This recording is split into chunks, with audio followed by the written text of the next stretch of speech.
The Browns, they're putrid. They're the worst team in the NFL. The season, the 2024 season is over.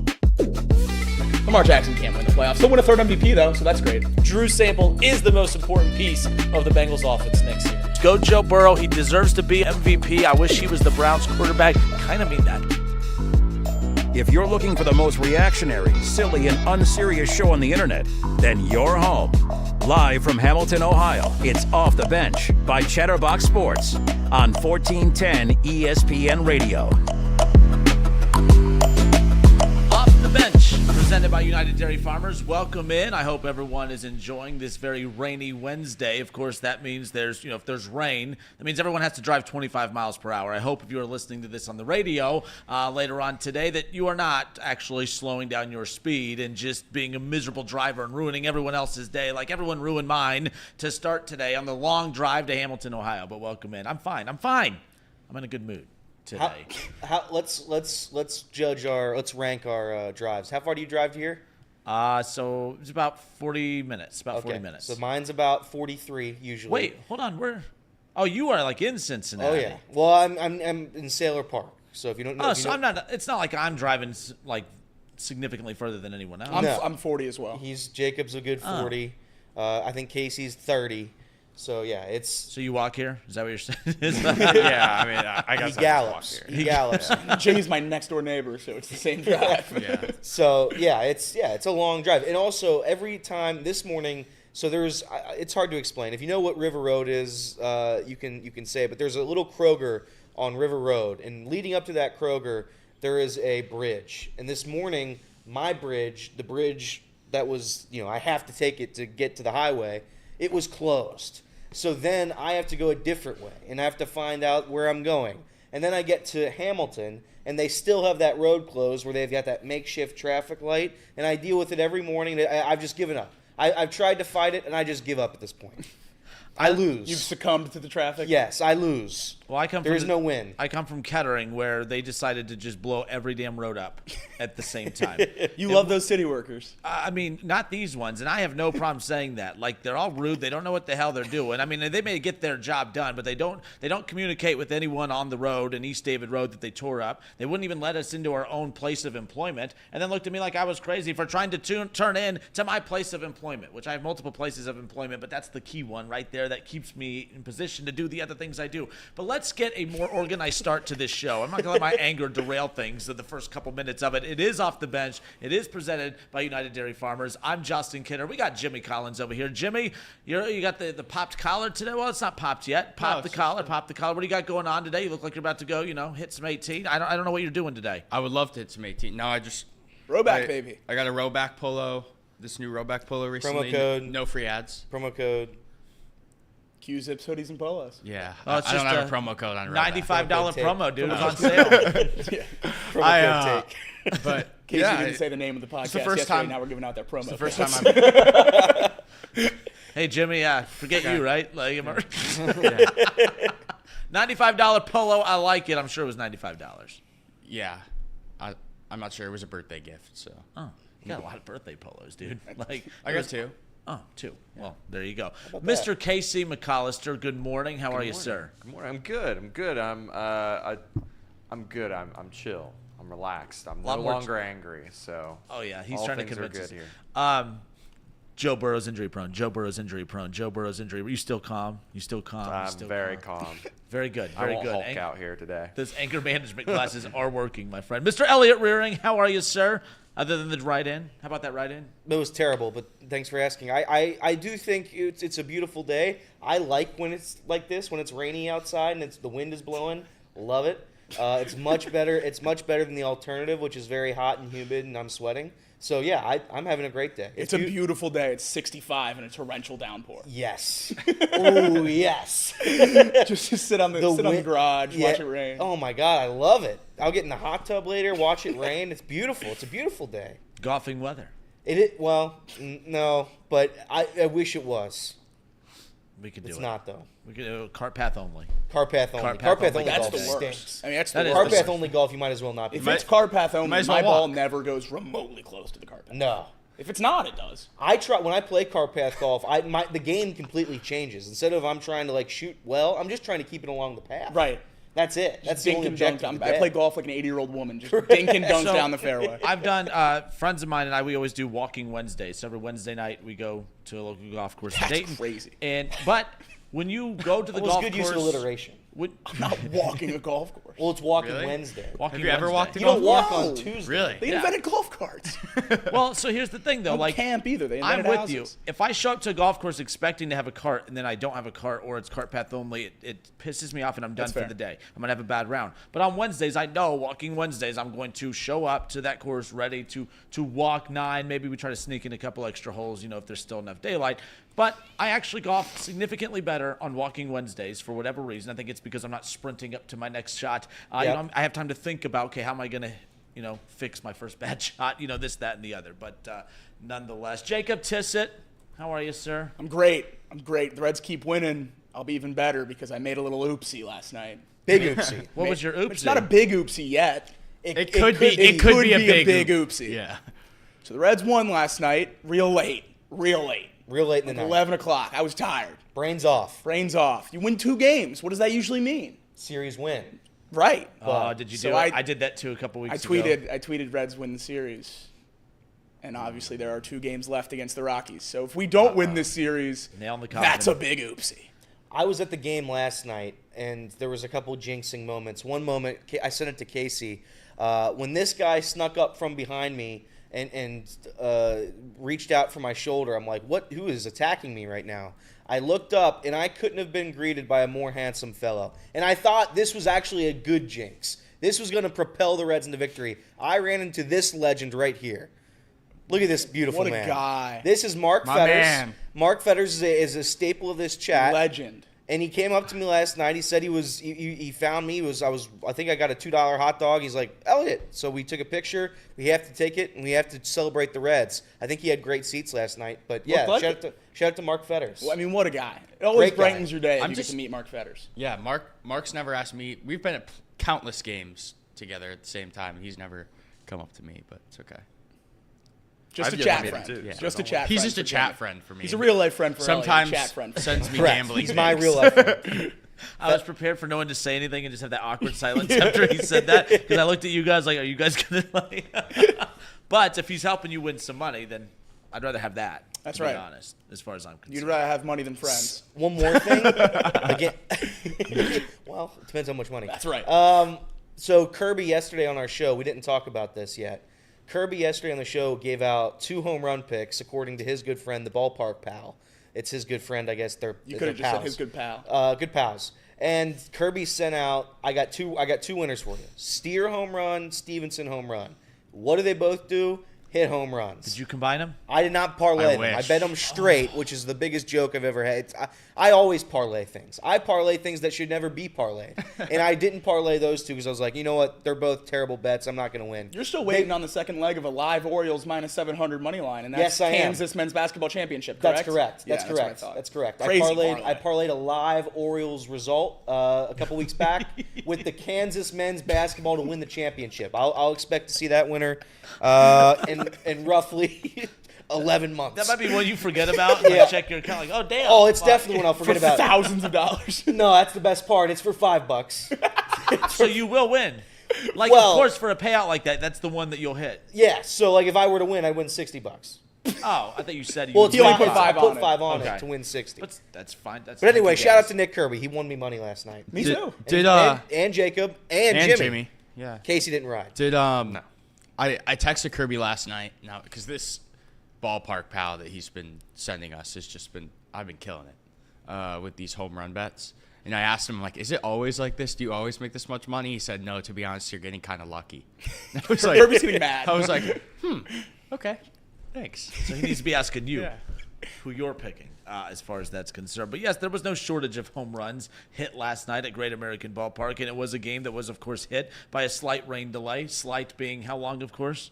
45. Oh, that's roughly. actually not bad considering what was coming through. I thought that could have been. I thought for sure the game was over because everything on my radar said we were just going to keep getting drilled and drilled. That's what I It thought. never came back. It And in came a out of nowhere, too. Yeah, it did. And in a 4-game series, I thought weren't going to force that to get done late at night when you still have 2 games left and you could have maybe doubled one up or whatever. But no, they got that in last night, and 12-6 the final. 4 home runs hit, 4 different Reds knock it out of the ballpark. Stephenson, Rece Hinds for the 2nd straight game. We'll talk about him more coming up in a moment. Will Benson, apparently we just needed to bury this guy on the show yesterday to kind of wake him up a bit.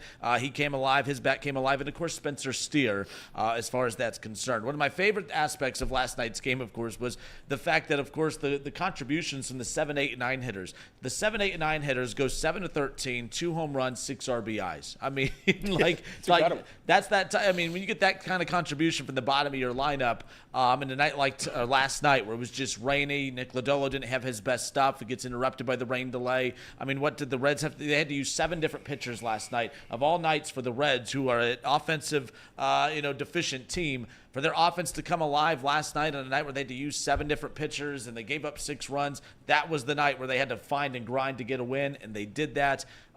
2 straight wins after that sweeping loss against the Tigers, of course, winning in completely different ways back-to-back nights. You like to see that because there's some times where it's like, man, if Elly doesn't have a good night, if they're not getting at least 1 homer from one of the guys at the top half of the order, this team does not have a shot to win, and they found a way to win last night. Not a great night from Lodolo, 7 different pitchers, but again, 4 different guys hit a home run, great performances across the board, and most importantly, contributions from those 7, 8, and 9 hitters. That's the kind of win the Reds needed, especially with the weather and especially heading into this final week, trying to pick up that momentum heading into the All-Star And to be break. fair to Nick Lodolo, he looked very good. He looked sharp. Very good before that delay. And then obviously after the delay, it unraveled very quickly. But first start off the IL, 45-minute delay, he's probably throwing under the dugout in the cages or whatever. So I'm not going to hold that too much against him. I was encouraged by what I saw from Nick Lodolo last night, at least to start the game. I think he's going to be just fine. But I think the storyline is Rece Hinds. I mean, Rece Hinds has just been unbelievable since he came up. First player in MLB history with 5 extra base hits in his first 2 career games. Just unbelievable jolt of electricity to this offense. And I really am starting to wonder why he might not have been up here sooner. I understand that he struggled in AAA statistically, but we called up guys like Blake Dunn, with all due respect to your guy, Jimmy, Jacob Hurtubise, all these guys who their ceiling was not even close to what Rece Hinds is. Who's the other guy they brought up? I still don't know his name. He got a hit last night. Edwin Rios. Edwin Rios. Like, Was that his first hit? It was his first hit with the Reds. Nice. Rece Hinds, he has some legitimate potential. The one positive thing everybody said was that he hits the hell out of the baseball. And he has done that and then some. The exit velo has been crazy. He is the exit velocity He might king. be the exit velo god. That's what He's the bat speed guy. I always look He for is. that. Yeah. I always look for that, dude. He's got speed. He's got power. I'm not going to let Kinner keep this bit up. Kinner. He walked in this morning with Baseball Savant pulled up, so he's coming around. But if they have a high exit velo, that's how you know that they're going to be a good player. Yeah, it's like a forecast, right? There we go. Like, seriously, I've been trying to tell them this stuff, and they just don't listen. They won't listen to you. They won't. They don't like the advanced metrics. Kirby hates them. I heard Kirby is very old school. A lot of people last night were tweeting a comparison to Rece Hinds, and I was going to wonder what you thought of it. Everybody's calling him the new Aristides Aquino, 2.0. People are saying that's mean. I'm going to say something, maybe people will get mad at me. If he's Aristides Aquino and he has the best month I've ever seen in my life in this July, and then he's not good the rest of the time, I don't care. If he gives me that one elite month when he's hitting 15 home runs in a month, no, I don't care. You did your job, pal. If he's Aristides Aquino, this team is going to maybe be in the playoffs. I agree. I agree. He'll rip off enough, home runs and runs and hits and stuff in this month. Yeah. Aristides Aquino was also a great defensive outfielder in that month. By the one of way, the best arms in the league. I'm not saying this doesn't happen for other teams, but the Reds get hit a lot with these little kind of runs. And I don't know if that's a good or a bad thing. This is a good thing. They need to bridge this gap of trying to pick up this momentum, right? But that Aristides Aquino run, that was absolutely insane, and that's a name I hadn't thought about in a long time. So that is an interesting comparison. Obviously, 2 games in, don't want to overreact to it, but again, he could potentially be on that trend, which would be pretty insane as far as that's concerned. But you're right. He has a hot July and then just, falls off after that. Who cares? Because that could totally change the direction of where the franchise is going as far as they're going to handle the trade deadline, as far as how they're going to handle the timeline of bringing Matt McClain back. I mean, it could change the perception or at least their handling of a lot of things coming up. And they need a jolt of energy, especially with the bats, as far as that's concerned. And Jonathan India knew he was on the trade block, so he faked that injury last night. I was going to say, Jacob last night, they take him out of the lineup, and look, 11 runs, 12 runs. He got scratched, and I got Was it? real excited. I thought he was getting moved, and then I saw it was an injury. Was it I by felt bad? Was it by chance from the night before when he got hit? with Slid the- into against the Yankees, probably. Oh, it was. He from played that? after that, but the leg contusion that they announced was the leg he got slid into against the Yankees. Because there was, I think it was in the 9th inning or the bottom of the 8th of on Monday night when he went down in the batter's box. I wasn't sure if He got the hit ball in the same off spot his he got knee. slid into. Gotcha. Okay. All right, well, we'll continue talking Reds coming up here in a little bit. I know we'll have more Reds later on in the show. We do have Elliott's headlines coming up around the corner. Also, I want to talk a little Mike Gundy, Oklahoma State. He basically just admitted to multiple crimes in a simple press conference. This is why I love media days. For people that don't like media days, I love media days because you get content like this. Mike Gundy, I don't know how many times Oklahoma State's been talked about on this program, but my goodness, I cannot wait to get to that later on. Also, Arch Manning, the biggest hypocrite in all of college sports. I'll tell you why coming up in a bit, but we do have Elliott's headlines coming up around the corner. You're listening to Off the Bench and watching Off the Bench, presented by United Dairy Farmers, Chatterbox Sports on YouTube, and 1410 ESPN Radio. We'll be right back.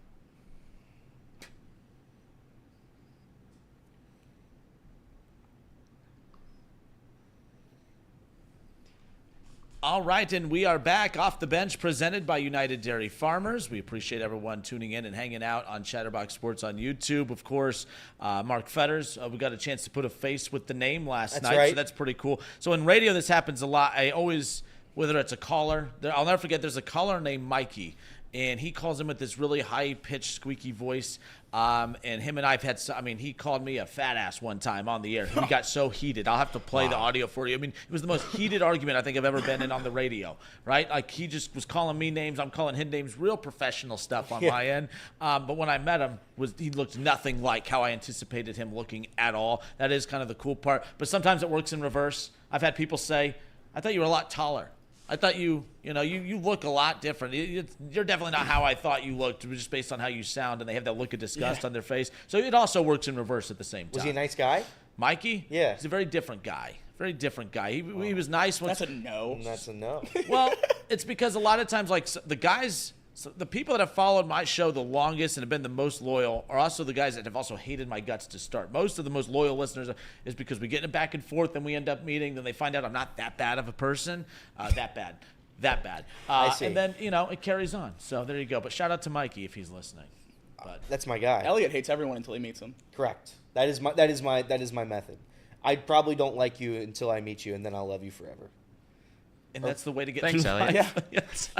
No, You want to know why I'm really bad at this job too? Is because I used to be the biggest fire David Bell guy in the world. And then I met him, and now I'm like, I like David. Maybe Bell. he's all right. Like he was nice to me. I went to shake his hand, and he gave me the dap.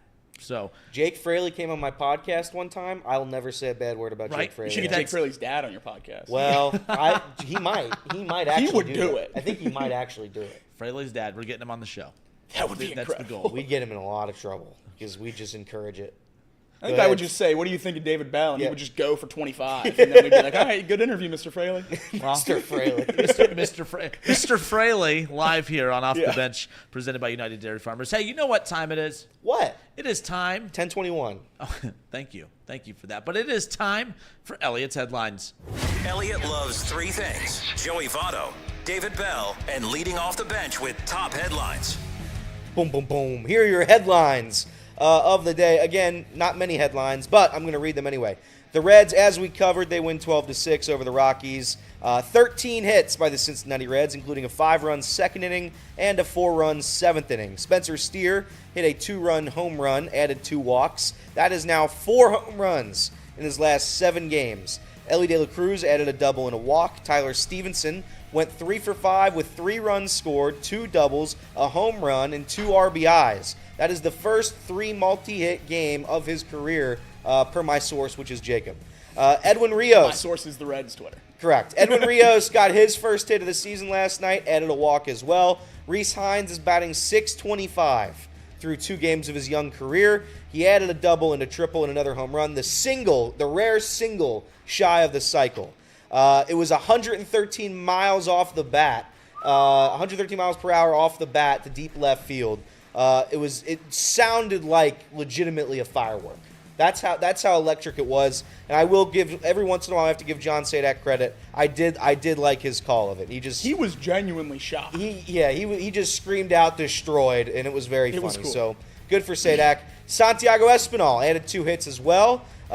Will Benson added 2 hits, including a massive home run, 3-run shot. Nick Lodolo and a has strikeout in like an 11-pitch at bat, which was incredible. He that's never fine. does that. That's fine. If you strike out Over 4.5. after 11 pitches, I'm okay. Might as well be a home run. Nick Lodolo, he looked sharp, as we mentioned before the rain delay, looked completely lost after the rain delay. I don't write anything into that start. I think that was terrible. I was talking to a couple of friends who I was with at the game, and I was like, this is during the delay. No way they're sending him back. No way. And I don't know what the time limit is for when a rain delay starts, for when a pitcher can still be qualified, that the team will qualify. Like, you're still good to go. I guess 45 minutes was under that mark. They're like, you know what? I think you're fine. So Nick Lodolo went out and didn't look good after. The Reds did have to burn 6 relievers. That's not great. They're back at it tonight. Frankie Montas takes on Kyle Freeland. Kyle Freeland, 0-3 with a 6.62 ERA and a 1.67 whip. Right-handed batters are hitting .330 against him this season. Holy cow. Yikes. Shout out to the Colorado Rockies real quick, because all the fans that cheer for that terrible organization, I think Trace tweeted it last night, I feel very, very sorry for you. Very sorry. Imagine if they played all their games at home. No comment. Frankie has a wouldn't wanna do 4.19 ERA and a 3.12 whip. He's been fine. He's been serviceable. If he can give me 4 runs, 6 innings tonight, I'll be more than happy.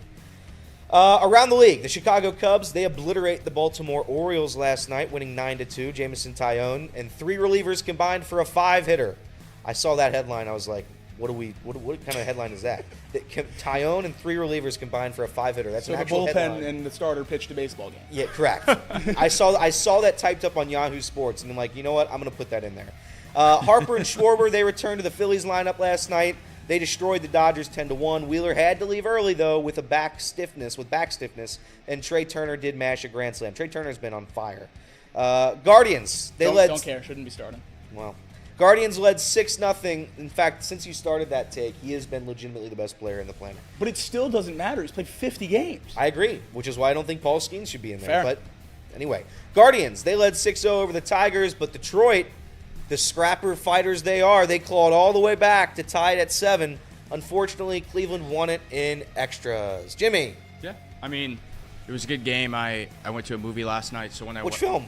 It was called Something to Stand For. It was like kind of like a history thing. It was really good. I'm excited for Twisters. But You know what the plot twist on that one is? I think there might be a tornado. No, there's 2. Oh my god. There's 2 of them. because Oh my Twisters, Hence Twisters. I'm so too. excited. They put the S at the end.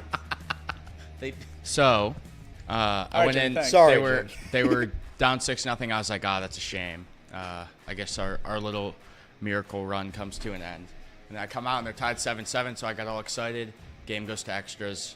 I knew we probably didn't have a great shot because they saved Clase for the 10th.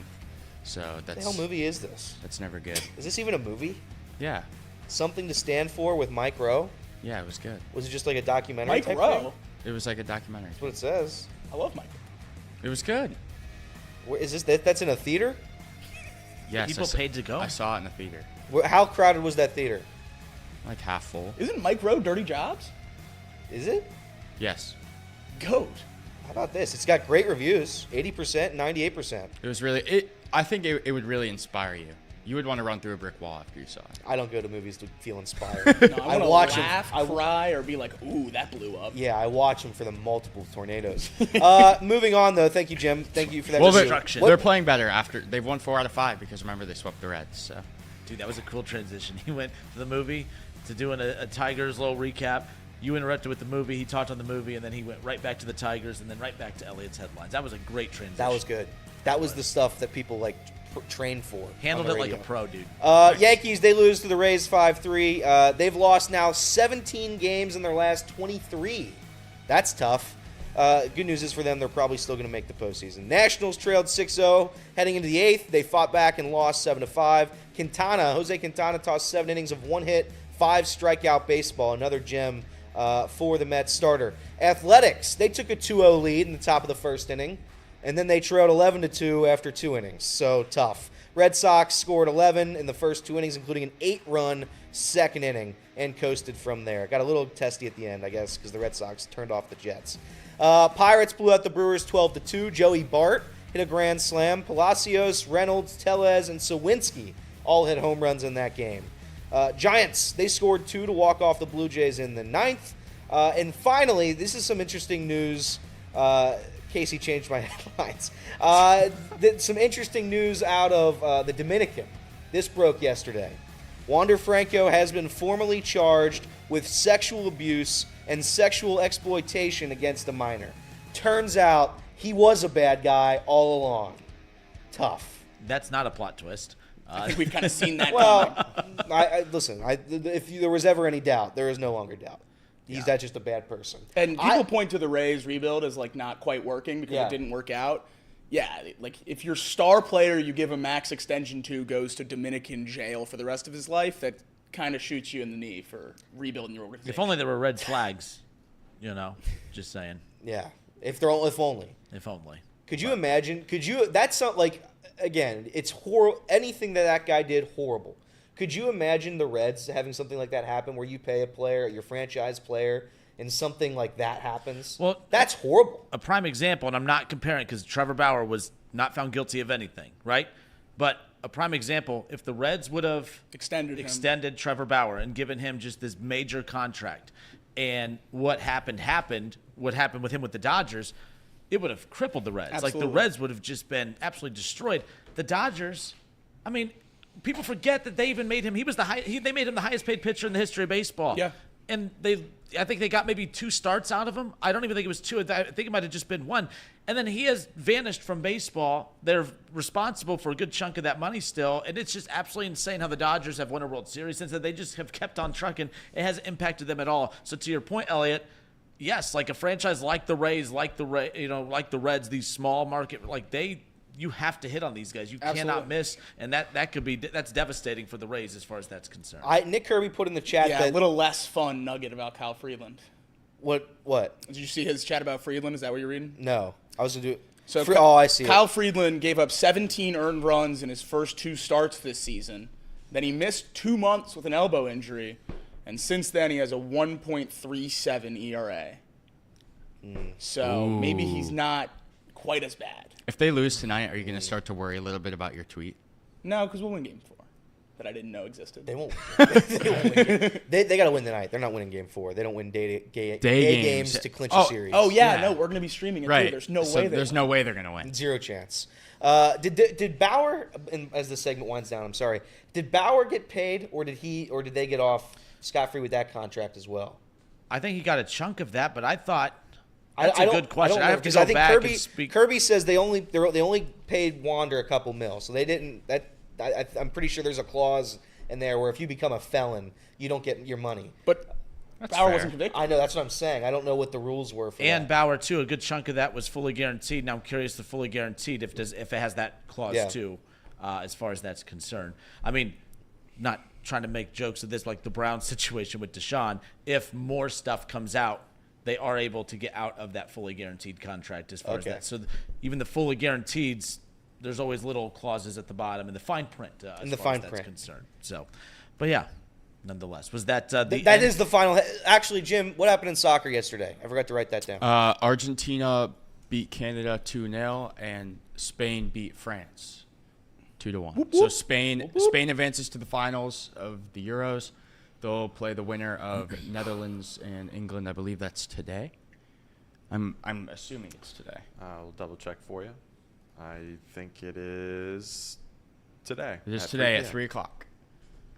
So that'll be exciting. Spain looked really good. Lamine Yamal scored a beautiful goal. We were watching in here as it happened. And he is 16 years old and scoring for his country in the Euros, one of the biggest stages in Europe. And when I was 16 years old, I was playing Fortnite. So how about that? You're cooler. Yeah, true. I probably. But Fernando Cruz made his major league debut at 34. So you still got time. So you could make your major league debut at 34. You can't be president until you're 35. Correct. So it's or 75. The or brain 80. I think the brain isn't fully developed until like 50 something. So I think I think I don't that's think what that's true. No, that's what I learned in science class. Facts. Nice. Facts. We ran out of time. We have run out of time. Off the Bench, presented by United Dairy Farmers. That was Elliott's headlines again. We appreciate you tuning in and hanging out with us. What we got going on in the chat? Anything interesting in the chat, Mr. Casey McAllister? No, nothing interesting. Just Oh, wow. some- He said you guys weren't interesting. Nice job. There's Wow. I feel like there's been some Will Benson talk. Yeah, Honest Fans back talking about Will Benson's two-hit I was night. trying to avoid that. It's time to I remind didn't him wanna about work Will Jacob Benson's up. stats lately. Over his last 7 games, Will Benson, let's go. 222, over 200 for the first time in a long time. Strikeouts. A lot. 9 strikeouts and 18 at-bats. That's half of them. Listen, that would guys, be half of I don't them. care. The only thing I care about, how hard is he hitting that He ball? doesn't make contact with the baseball. Yeah, he a whole whiffs lot, on so everything. there's But- no But contact. does he at homer least last foul night. tip some? Yeah, he had a good at-bat last night. It was the most He usually does foul. He does foul one ball in a bat. Yeah, it's usually 2 means foul he's balls, close, right? It's 2 foul balls and 3 pitches for a strikeout. That's why over 4.5 is the best bet. Yeah, in but you sports. can only be close for so long. Right. Like if you run a marathon and I'm close to the lead for the first 5 minutes, and then towards the end of the race you're nowhere close, you're not close. Last 15 games, 159, 224, 341. Woof. 21 strikeouts and 44 plate appearances. Woof. Jacob a dog. But he had that home run last Sounds like night. the dog Woohoo. pound in here, you know? Crushed it. Woof. I'll be very, very curious to see what happens because I think Fraley's due to come back I think this weekend. So when Fraley comes back and Stuart Fairchild returns from the IL, what the Reds are going to do, because Rece Hinds, even if he were to struggle for the next 2 weeks, which I don't really see happening, he would have to look completely lost. Well. I would be curious to see what they do with Will Benson because Stuart Fairchild's not losing his spot. I don't think Jake Fraley's losing his For spot. 5 games to the All-Star break, they said Friedel's coming back after the break. Friedel's going to come back after the break, and if Rece Hinds is going to play like this, I know who's getting sent down, in my opinion. Done and Well, you still have it's correct. You still would have done, but again, I believe there would be 3 moves to make, right? 3 moves. Yeah. Yes. So Done, it would be, Rios, it would be Benson. done, Rios, and Rios and Benson. Benson. You think? Dun, dun, dun.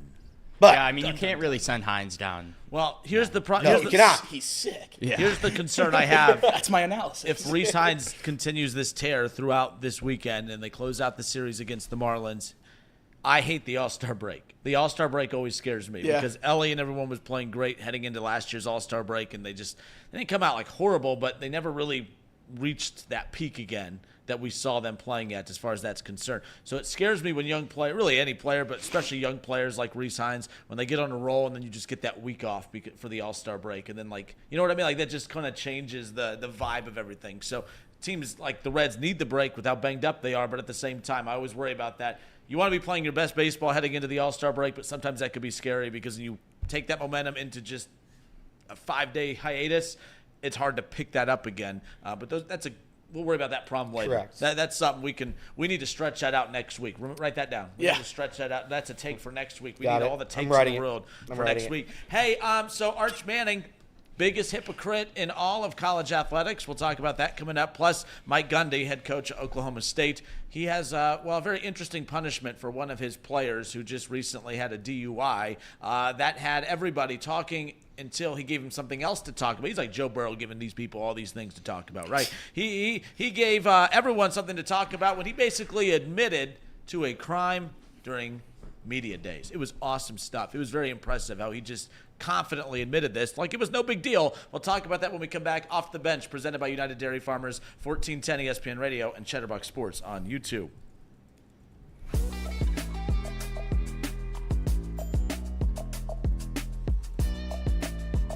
And we are back. Justin Kenner with you here, along with, of course, Jimmy Collins, Casey McAllister, Elliott Rearing, and Jacob Tissett. Gentlemen, how are we doing today? Great.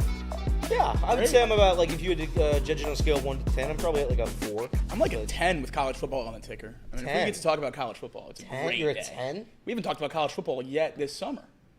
Yeah, We did, but remember that show? Remember? We did have a show. You know why I might forget? Why? Because there was 3 of them. Oh. 3. Grip it and rip it. It was legendary. But it was a lot of college football. That's A lot. right. I was a special guest host on that show. You were. You did. killed it. Thank you. You came in and Killed the show. You killed the show. I bludgeoned it. yeah. Finish it. Elliott in the studio with the mic. Nonetheless. But hey, let's talk. I want to talk about a little college football here. Actually, It's all college football for this portion of the I love show. it. How about that? Arch Manning, he's a big hypocrite. Arch Manning, we familiar with Arch Manning, everybody? Sure are. Yeah, I'm yeah. familiar with him. Texas backup quarterback, but coming from the legendary family, the Mannings, of course. But Son of the best brother, if we remember correctly. Yeah, absolutely. Cooper. That's the story. He was the best brother, and he had blood clots, and he couldn't play football. Really? Yeah, that's the story they're sticking with. Man, Cooper Better than Manning. Peyton Manning. Not better than Eli, though. Not better than Eli. Eli. If he's hold on. Wait a minute. How do you have the Manning brothers ranked? Both have 2, right? Yeah. So, but with Arch, okay, he says all the right things, right? You know, he's fine with not starting. He's a good teammate, right? He's going to work hard behind the scenes. The good goal is to get better every day, as they always say, and he always says it. He says all the right things, right? With all the talk of the NCAA college football video game coming out, you know, he could have opted in to be a part of the video game. He would have got his $600 little payoff for opting into the video game. He would have got a copy of the video game. But you know what? You know what he said about a month, 2 months ago? Nah, I'm out. I'm not going to opt in. I'm not worried about some silly video game. That's a distraction. The only thing I'm focused on is winning. And everyone went crazy. You know, it wasn't horns down, it was horns up. I mean, hook 'em horns. Texas fans were ecstatic about Arch Manning, who was just a good company man saying all the right things. He's not worried about his name, image, and likeness being in a video game. He opted out. He didn't care about that $600. His family, they make millions. Who cares about $600 measly dollars? And all he cared about was winning, right? Well, you know, apparently athletes, they don't only care about winning. They do care about money, and it really wasn't about, I mean, I think $600 wasn't enough. Well, ironically enough, he does ultimately end up getting the $600 plus the video game, of course, but he gets a lot more than that. So Arch Manning went from a couple months ago saying he was going to opt out because all he cared about was winning to all of a sudden EA Sports has now paid Texas backup quarterback, that is, Arch Manning, about $50,000 to $60,000 to promote the upcoming College Football 25 video game, according to On3 Sports. The former number 1 overall recruit in the 2023 class will also receive the $600 and a copy of the game for opting in. So now winning is not important. Now winning apparently is not important. Now apparently this game is not a distraction because, well, everything becomes less of a distraction when you put dollars in front of it. Well, 50 to 60. I don't blame him. I'm not mocking this kid for doing this. I just hate when athletes do this. I hate when athletes try to do the good afternoon special talk and they try to make everyone feel like we're crazy for saying athletes only care about money. The reason we say that is not because we hate athletes. It's because we only care about money too. We don't care if all you care about is money because all we care about is money. What I care about is hypocrites. So I hate hypocrites. I hate when athletes try to say all the right things and gaslight all the fans. And then when we have the nerve to criticize them, they say, well, I don't know why the fans are so angry. It's because you lie. You guys are liars. You guys try to say all the right things, and it makes me sick. It's like when Jamar Chase tried to, yes, I'm going there. It's like when Jamar Chase, Joe Burrow doesn't care about money. All he cares about is winning.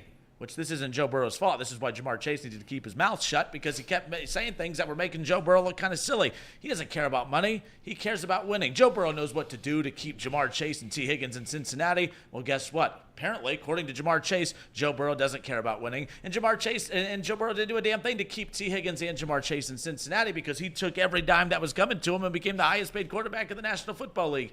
I don't blame Joe Burrow, by the way, because he didn't say any of this. This is why I said Jamar Chase needed to be quiet. I hate when athletes are hypocrites and say goofy things like this because we all know all they care about is money. And I don't blame them for opting in. I don't blame them for taking the $50,000 to $60,000 to promote the video game.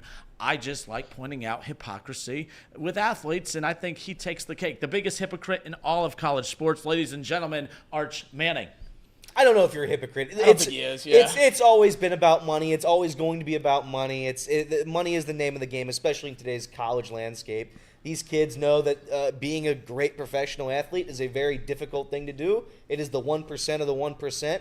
Become not only professional athletes, but then become good enough to stay in the league and make millions upon millions of dollars. So if Arch Manning thinks he's worth X amount of dollars and he doesn't want to get paid $50 and a gift card, that's his right to decline. I think he's respectfully. I think he's a loser if you turn down being in a college football video game. But he did. And it's I know in its return debut. college football. I think I don't like. You're not fun. You're not fun to me. I think he got pressured back into it. 100%. The amount of hate he got by So much opting out. pressure. Take this $50,000. Well, he got so much pressure. He got killed for opting out. I mean, he was getting tore apart on socials all day, 24 hours a day, nonstop.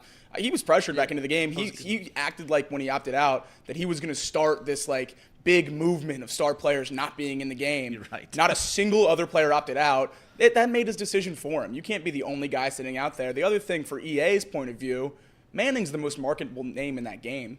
They're going to get more buys and users, even if it's marginal. It's the return of the biggest game out there. Like, I just didn't think that they need. Like, do they really? Well, No, I'm sorry, because they would have interrupted, just. My bad. Well, but no. They don't need him because people would have just created him the same way I created Correct. players in NCAA 14 when they didn't have the NIL. So, like, they would have been fine. But having him in the game, especially with the transfer portal, Arch Manning is going to be the most used quarterback in NCAA 25 because he is the backup and he is the big name. And everyone that starts their dynasty at some small school is going to go get Arch Manning to transfer, and he's going to be the most used player in the game. So $50,000 probably isn't even as much as he's going to make this game. Outside of I know getting paid $500 and a used coupon or whatever they're giving him to be in this game $600 in a copy of the game. It's not ideal. I understand it's not ideal, but there's only upside, right? You're already a millionaire. You come from one of the richest families probably in America. So you're already a millionaire. And then secondly, everybody, like Jacob just said, is going to be using you. They're going to be identifying you, trying to get you to the NFL, trying to make you the greatest quarterback in the game. People play a lot. There's a lot of people out there that play video games that probably aren't watching college football on a regular basis. They're going to play this game just because it's a fun game to play. And with that, you're going to find a character, and that character might be Arch Manning. That means jersey sales, everything, every part of your career growth can only go up just from being in the game. It's more fun that way. I don't know why he wouldn't want to do it, other than, again, the terrible payment that he would get, he would receive. Everything you guys have said is correct. Casey, I'm sorry. I'm going to go to you in a second, real quick. Hold on. Everything you said is correct. If he, at the time, would have come out and said, hey, and by the way, I thought $600 was nothing. I thought, for especially a guy like Arch, I think there's a good amount of the high, like I think this, like Shador, I'm surprised that guys like that didn't try to use their name and leverage to get more. I would have respected that. You wouldn't have heard a peep out of me. It was the comment about the game's a distraction. I have no interest in being in the video game, and then having $50,000 to $60,000 thrown at you. Now it's not a distraction. That was me. That's the hypocrisy I'm pointing out, because everything you two said is right. Yes, he is the biggest name in that video game. I think him and Sanders are probably the two biggest names in that video game because of the family legacies, this, that, and the other. But $600, had it come out, hey, I'm Arch Manning. I'm not just taking $600 for you to put me in this video game, okay? It's going to take a lot more than that. Cool. I'm not saying a peep. That's the business side of this. That's a part of it. It was just that. It was just I'm opting out. It was the goofy, feel good, do gooder quote of, oh, the game's a distraction. All I care about is winning. And then now you look goofy, like you don't, and I don't believe he doesn't care about winning. He's not Joey Votto. I mean, come on.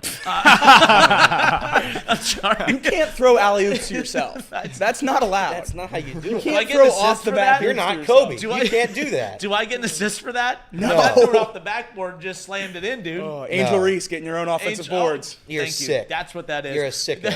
Is what you are. Casey McAllister, take it from here. Sorry. Yeah, you guys have already said it all that I was going to say about the hypocrisy of it. It was more of a distraction for him to opt out than it was for him to just sign the same deal that every other person signed, right? It's even more like crazy that he was trying to kind of make a stand and like be an example for other players with notable names to do the same thing. That's even more of a distraction. That like it's just so hypocritical of him to do this. It's just very funny to me. Yeah, I think it's again in the middle. Jimmy, I'm curious your thoughts on this too. I mean, again, like I said, it's not. It's just he's a hypocrite for going back on it because of what he said. Had at the beginning, he just said, "I'm not opting in. I don't think $600 is enough. I'm negotiating more." It's a non-story. It's just because of the line of it's a distraction. All I care about is winning. Right. That's where I drew the line with this. Yeah, I agree. I think it was just like an interesting way to go about a business decision. I mean. At the same time, though, if I was in the game, I'd probably play with myself all the time, and that would take time away from football. Sure you would, so. Jimmy. I'd be distracted. That would make it fun. So he would lose a lot of time there. But no, I think it was just he definitely just wanted to make something more out of it. But I can't really blame him for that. He's one of the most popular players in college football right now, probably outside of Shooter Sanders. So would we have even been upset? You can't let him get away with that. Like, I heard you it. just I heard dunked it. on him, and he just kept going. I heard it. Jimmy's a pro. Jimmy would, yeah, no, He I is heard a it. Pro's pro. Jimmy, But would we have Jimmy even would been- play with himself all the time in that video game. If you were in the video game, you would make sure that you had yourself always on your team. Yes. You could have said it like that. Yeah. Okay. All adults here. Fair. That is awesome. Casey, what? I mean, even if he just like admitted that he needed more money, I don't think anyone would have been upset with that. Yeah. Yeah, and Like- there would have been people upset with it, but it would be like it's all the same people that are always mad about Yeah. athletes wanting to get paid, and that's get with Well- the times as far as that goes. But this is different to me. But Charles Barkley, I think there's a large portion of the older generation of NBA players that really don't get any financial compensation from being in those games. And Charles Barkley has been the champion of that for NBA 2K. Don't put me in the game because we want that money. We want the same amount of money that because obviously they don't get max contracts in 1975, 1985.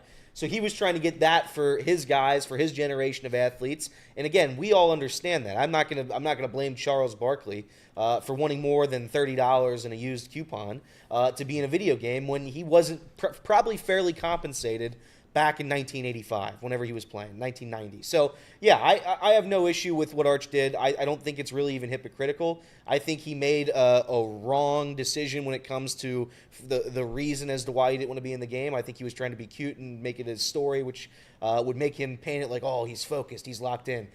Clearly, you just look like a weirdo, and that's all it became. And as Jacob said, when the whole literally every other player opts into the game, every good player opts into that game, and you're the only one out, that decision's made for you. I don't even think it's hypocritical. It's just you had to do it. I really do think he would have stayed out if other players would have opted out. I don't think the money's what brought him back in. My guess is when everyone else opted in, he called EA and was like, hey, this is my number. Let's start negotiating. I can't be the only one out of this game. I mean, obviously we don't know for sure, but that would be my guess of how it went. there's also a history too with Arch as far as like, and the stuff that like his dad had come out, like the Manning family had come out and said that Arch was not going to take any NIL deals. Yeah. Because again, they're not playing that game. They're just here to play football and it's. I guess for me, the do-gooder comments drive me nuts. Like, for one, if I'm Arch, I'm like, Dad, I don't care if you told me I'm not allowed to take NIL deals. I'm an adult. I'm going to take NIL deals. Like, that's the whole purpose of NIL, to make money off your name, image, and likeness, unless the Manning name is so strong that they control it, not even letting him make money off of it, which is wild. But that's I guess there's just been a history of the Manning family continuing to put out these little do-gooder comments, and it just drives me nuts. And that was on as far as that was consistent originally with the video game, but then taking the money, this, that, the other. It is what it is. But yes, Arch Manning will be a very interesting character moving forward when it comes to the transfer portal, when it comes to that video game. And man, I know me and you have talked about Quinn Ewers in the past, Jacob. Like, it is interesting that Quinn, came back, and that Arch is going to be a backup for 2 straight years. And kudos, the one thing I will give him, well, all these other big-name athletes, when they don't get their way and they don't get to start, they enter the portal and go elsewhere. To Arch's credit, the one thing I will say is he's toughed it out. He stayed. I thought for sure he was going to enter the portal. I kept putting out hot takes last year that Arch was going to be the Buckeyes quarterback this season.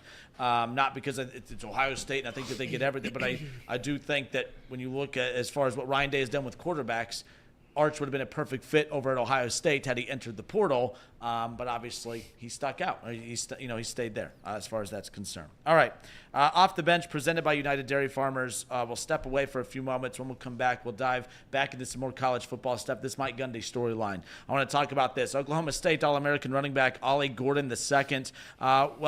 He recently had a DUI. And everyone was waiting for the punishment to come down from Oklahoma State. I cannot wait to talk about what Mike Gundy came out and said that Ollie's punishment was going to be. He was going to punish him with basically telling him to go do his job. I'll explain. Plus, Mike Gundy, in the same token, also admitted, to committing crimes. And I'll tell you what that is next. Again, off the bench, presented by United Dairy Farmers, Justin Kinner, Jimmy Collins, Casey McAllister, Elliott Rearing, and Jacob Tissett. We will be right back.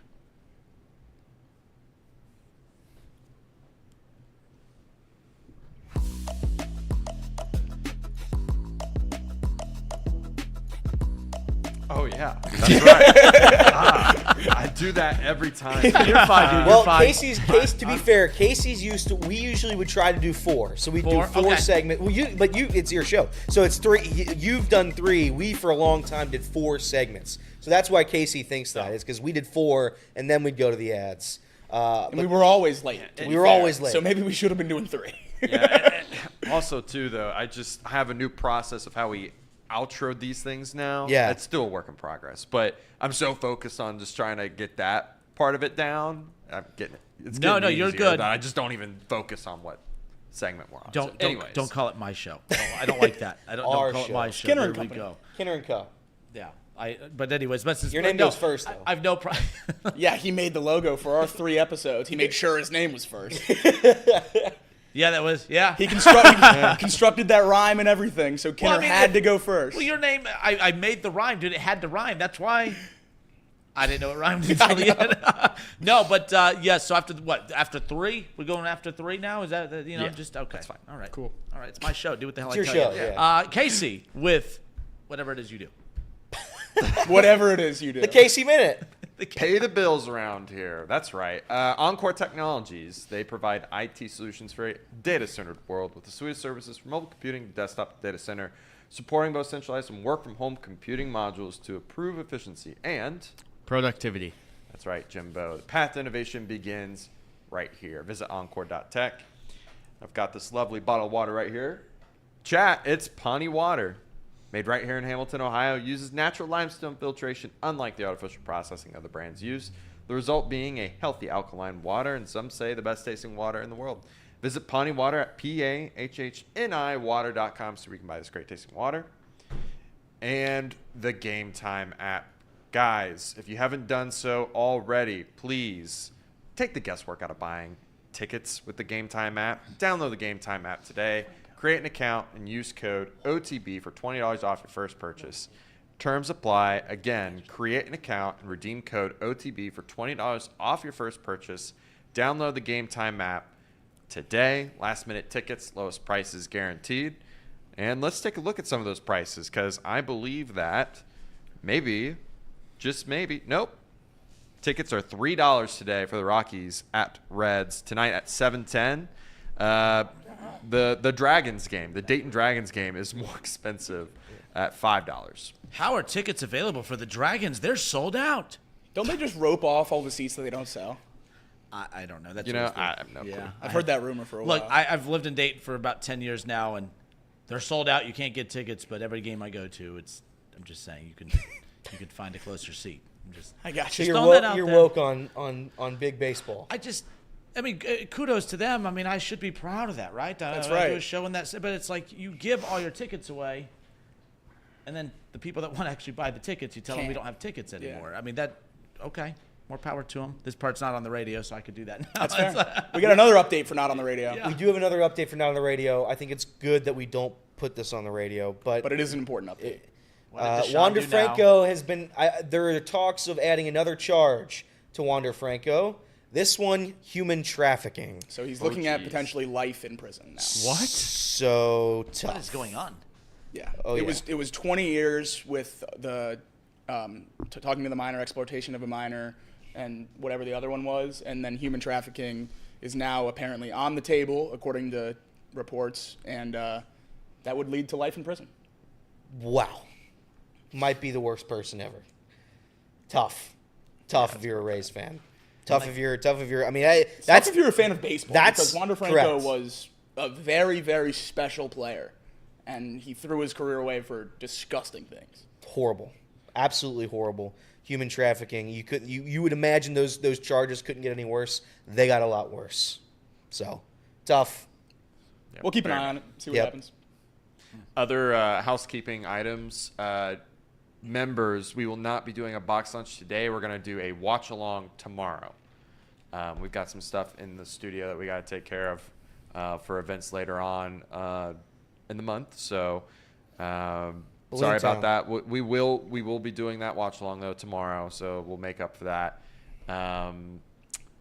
Other things, if you have not done so already, please hit the like button. We're sitting at 20 likes. Helps us grow. Share the channel. Share this show with all your friends. we would really appreciate it. And yeah, that's all the housekeeping items I think I've got on my docket today.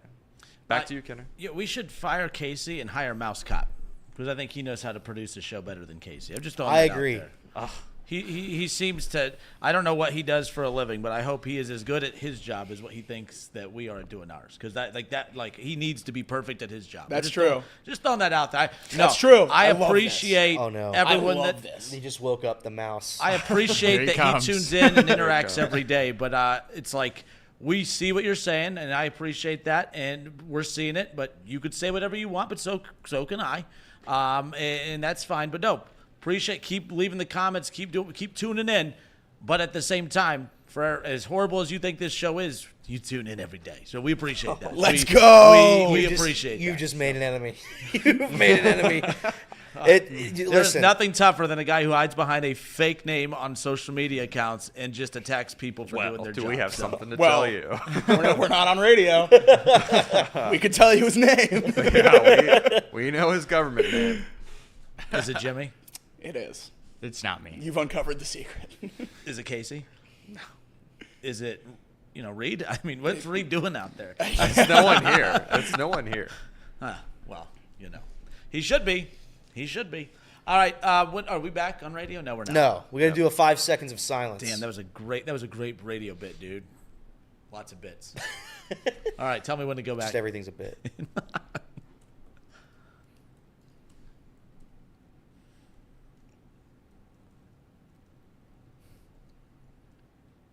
And we are back. I'm sorry about that. My bad. I didn't know who was supposed to point. I know you usually point, but so does he. I always point. I just point. I give you a thumbs up just in I case. love the thumbs up. It's like the people who like the show on the tube of the U. We appreciate that. You look like you're dreading what you just read. The tube on the U. No, I'm not. I'm waiting for Mouse's response. Yeah, me I'm too. waiting for one of our. If you're on the radio listening, and you can join us on YouTube as well if you'd like. There was a member of the chat that listen. I'm not going to say he got scolded a little bit, but he got. Sometimes you got to yell at some people, and Mouse got to yell at. I'm waiting for the Mouse response. So, and like I said, I appreciate everyone who listens and interacts and responds, but you can't just continuously be negative. It is what it is. There was a guy, and I will say his name because I think he's a bad human. There was a guy at 700 who would call in all the time. His name was Adam, and he'd call in every Saturday morning. It was a political show that I worked on. I produced, and keep in mind, I don't talk about politics. I don't care about politics. I hate politics. So he would call in, and he wouldn't want to call in to the show host. He'd want to berate the producer.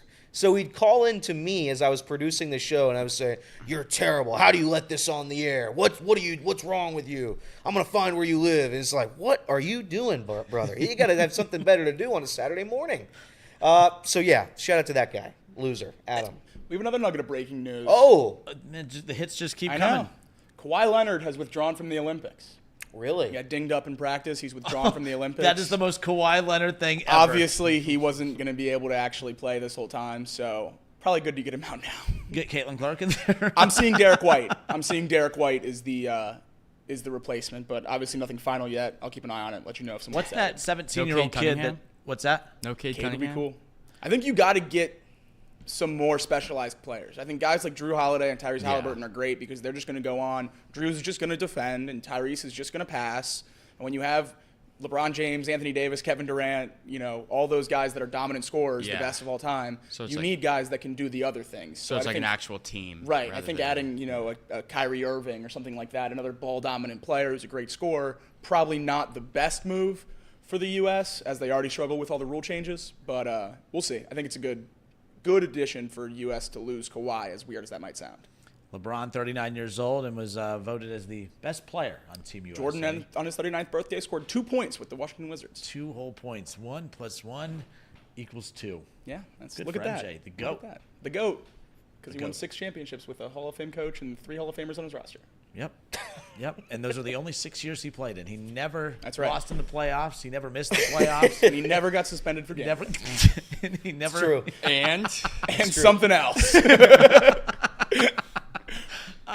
We welcome you back again off the bench. Presented by United Dairy Farmers. Justin Kinner.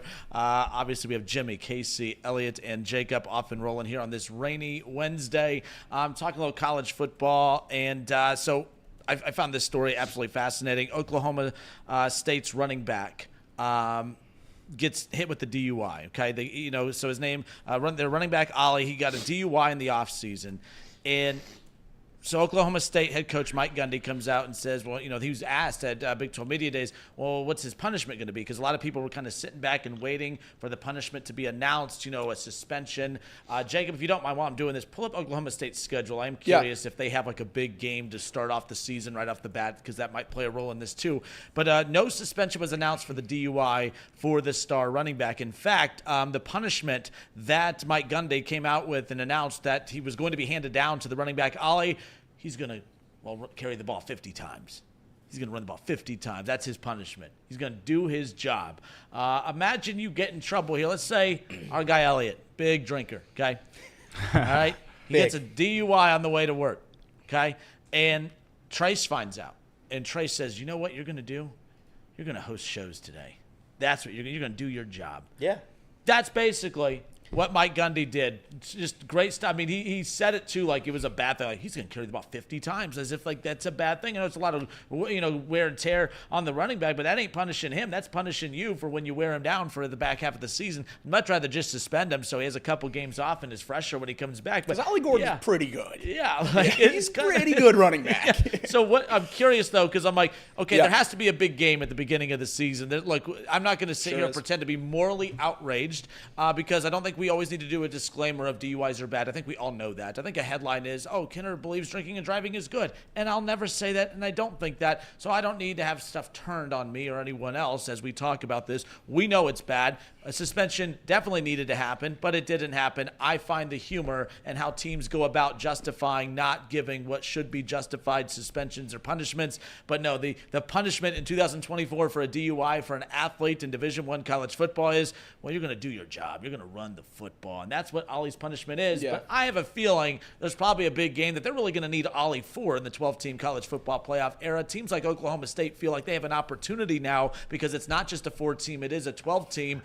Is there an opportunity at the beginning of the season? You'd feel right. You'd feel exactly right. I've not seen the schedule. I'm just curious. Oklahoma State opens up with standard cupcake, South Dakota State. So maybe a one-game suspension could be in play. That'd be smart. Then they play Arkansas. Okay. SEC game on the schedule. Then they go to Tulsa, which is an in-state rivalry matchup. Then they play number 10 Utah and number 20 Kansas State back-to-back. Oh, yeah. There's no way you could suspend him for 2, 3, 4 games. There's you simply can't. Because one game is just, that's laughable. One game is more of a joke than one game's worse than this, probably, on general pushback. To be, yeah. Well, here's the thing. Gundy is a man, and he's 40, and if you're going to pick on anybody, you're going to pick on him. You don't pick on the kids, you pick on him. Pick on someone your own age. Pick on somebody your own age. That's what Mike Gundy was doing there. I have listen, should he be suspended? Obviously. It's not even a question. And does Mike Gundy look like an idiot for saying that? Yeah, 100%. I'm a man, I'm 40, looks a little less funny when you're also, I'm a man, I'm drunk driving. Drive 10 times a week. Yeah. I mean, he's doing the Bob Huggins, except admitting to it, which is kind of wild. But, yeah, I saw that quote. I thought it was a joke quote. I think Jacob showed it to me yesterday. I was like, what? About the running back? No. I thought the 50 carries was fake when I saw it. The 50 carries thing. So what you're talking about, and we have that. So I think is the quote you're talking about what he basically admitted to? Yes. Yeah. So this one. So we're gonna play this and then back to Elliott. But yeah, what Elliott's referring to is I've never heard a coach just basically admit to a crime in the middle of a press conference at media days. It's actually pretty impressive stuff. Mike Gundy, when asked about why there was no punishment handed down, he studied the law book. He's a lawyer now with that mullet and everything, a big time lawyer. He studied the law book, and this is his justification for why he did not suspend their star running back Ollie heading into the 2024 season. So I looked it up on my phone. What would be the legal limit? Like in Oklahoma is 0.08, and Ollie was 0.1. So I looked it up, and it was based on body weight. Not to get into the legal side of it, but I thought really 2 or 3 beers or 4. I'm not justifying what Ollie did. I'm telling you what decision I made. Well, I thought I've probably done that 1,000 times in my life. And I, it's just fine. So I got lucky. People get lucky. Ollie made a decision that he wished he could have done better. But when I talked to Ollie, I told him, I said, you're lucky you got out light because you make a lot of money to play football. So, wow, that's impressive stuff. So as you were saying, Elliott, that was the quote Elliott was referring to that did not believe was real. Oh, it was real, and you just saw it. 1,000 times he's done it. He looks like a guy that's done that 1,000 times. Look at that I mean, it's just a crazy thing to admit. If I'm going to be honest with you, he should probably also get suspended for admitting that he should run the ball 50 times. He's driving drunk thousands Now, of times. I will say, it was just 2, 3, or 4 beers. in defense, 2, 3, or 4. In defense of Mike Gundy, before this boys. quote, if you showed me a picture of Mike Gundy, I would have probably guessed he's drunk driving. I could 1,000 smell. times. I Yeah, can that's smell fair. Marlboros and Yeah, alcohol that's in his fair. breath from here. I'm just throwing that out. Yeah. That's an old-fashioned football coach right there. Yeah, I understand he was trying to defend his guy, but come on. I mean, we got again. This is when the PR team. I know it's probably a little different in the college side of things, and you should probably just know better not to say you drink and drive thousands of times. But somebody had to have stopped that, right? The PR team's too focused on their 19-year-old All-American that just got a DUI. That's probably to fair. focus on the 50-year-old head coach that should probably know better. You know who gave that a standing 40. ovation? He's a man. He's 40. Well, he was a man. He was 40 about a decade ago. Yeah, but he's always a man. He's always 40. He followed up. Oh, he followed that up? With that. He said, my intended point today at Big 12 Media Days was that we are all guilty of making bad decisions. It was not in reference to something specific. Yeah, what are you Oh, talking he's made about? bad decisions 10, 12, 15 times? Thousands. is what he said. Thousands? Thousands. Oh, no, it He's was just made- 10, 12, 15 beers. Thousands. So the quote, I mean, what is he talking about? I mean, again, he's walking it back. I mean, good for him. I mean, I love this. I love watching coaches just drown. It's so Love cool. this. He goes, not to get into the legal side of it, as he gets into the legal side of it. That was my favorite part. Like, that's like when people say, Just no offense. immediately. Yeah, Yeah, it's- no offense, but I promise you, everything after that but will be offensive. That's just how it goes, right? So not to get into the legal side of it, but I thought really 2 or 3 beers or 4, I'm not justifying what Ollie did. I'm telling you what decision I made. Well, I thought I've probably done that at least 1,000 times in my life, and it was just fine. I got lucky. He's basically, you know what? Yeah, he made a mistake, but damn, I can't punish him. I mean, hell, I had a few beers and got behind the wheel at least 1,000 times, and I got lucky. Not that I did anything wrong. It's absolutely insane. Calling it unlucky to get a DUI is something. Because you yeah. make the decision to A, drink the beers, and then B, to get behind the wheel of the car. So it's not really luck. no luck involved. No luck involved there. Ubers are heavily involved in today's society, so maybe call an Uber next time. If you're drunk enough that you're going to blow over a .08 or whatever it is, Yeah, you'll recognize that by the time you walk to your car. It'd be easier to call the Uber. correct. Correct. You're stumbling down the street. Just call the Uber. Sit down. Call the Uber. It's easy. But it was only 2, 3, or 4. So I love when people do that. Just like keep going up. It's like, well, it's like 5. 5, 6. maybe 7, 9, 5 to 8. It's like meteorologists, anywhere between 2 to 12 inches of snow. Right. Like that. I mean, that's a wide margin of. See, I was correct. Like as far as that's concerned, but nonetheless, off the bench, presented by United Dairy Farmers. But I thought that was pretty interesting. So yes, we did talk college football for the first time in over How about a week. that? Yeah. So and you're yawning. Why would you point it out? He said, "How about that?" It's rainy and cloudy. I love and college football. It's a beautiful day, according to Elliott. It is. Great day. Doesn't get better. This does not get better, but nonetheless, we have a little cap or no cap coming up here in a little bit. Ooh. Cap or no cap coming up here in a bit. I don't think we're done. I don't think we're done with college football. Actually, Let's go. How much time we have on this? You have 1 minute. 1 minute is perfect time to tease the next segment. We're going to talk a little Joe Burrow. Joe Burrow. I've never agreed with Joe Burrow more on anything in my life than what I'm about to say when we come back, okay? Because I'm curious where you're at with this, I'm with too. you. Buckeye fans do something that drives me nuts. And as you can see, I am a big Ohio State Buckeyes fan. As you can see, Jacob over here is a big Buckeye fan. The bottom line is Ohio State fans, they do this thing. And it's not just Ohio State. I know Dayton, every team does it. They have this false sense of we have something that no one else has. That once a Buckeye, always a Buckeye. In Dayton, it's once a Flyer, always a Flyer. Once a Bearcat, always a Bearcat. I always laugh at that because people always say it with pride as if like no one else. You guys won't understand. Once you're a Buckeye, you're always a Buckeye. No. That's not true, and I'll prove it when we come back. Again, Off the Bench, presented by United Dairy Farmers and Chatterbox Sports on YouTube and 1410 ESPN Radio. We'll be right back.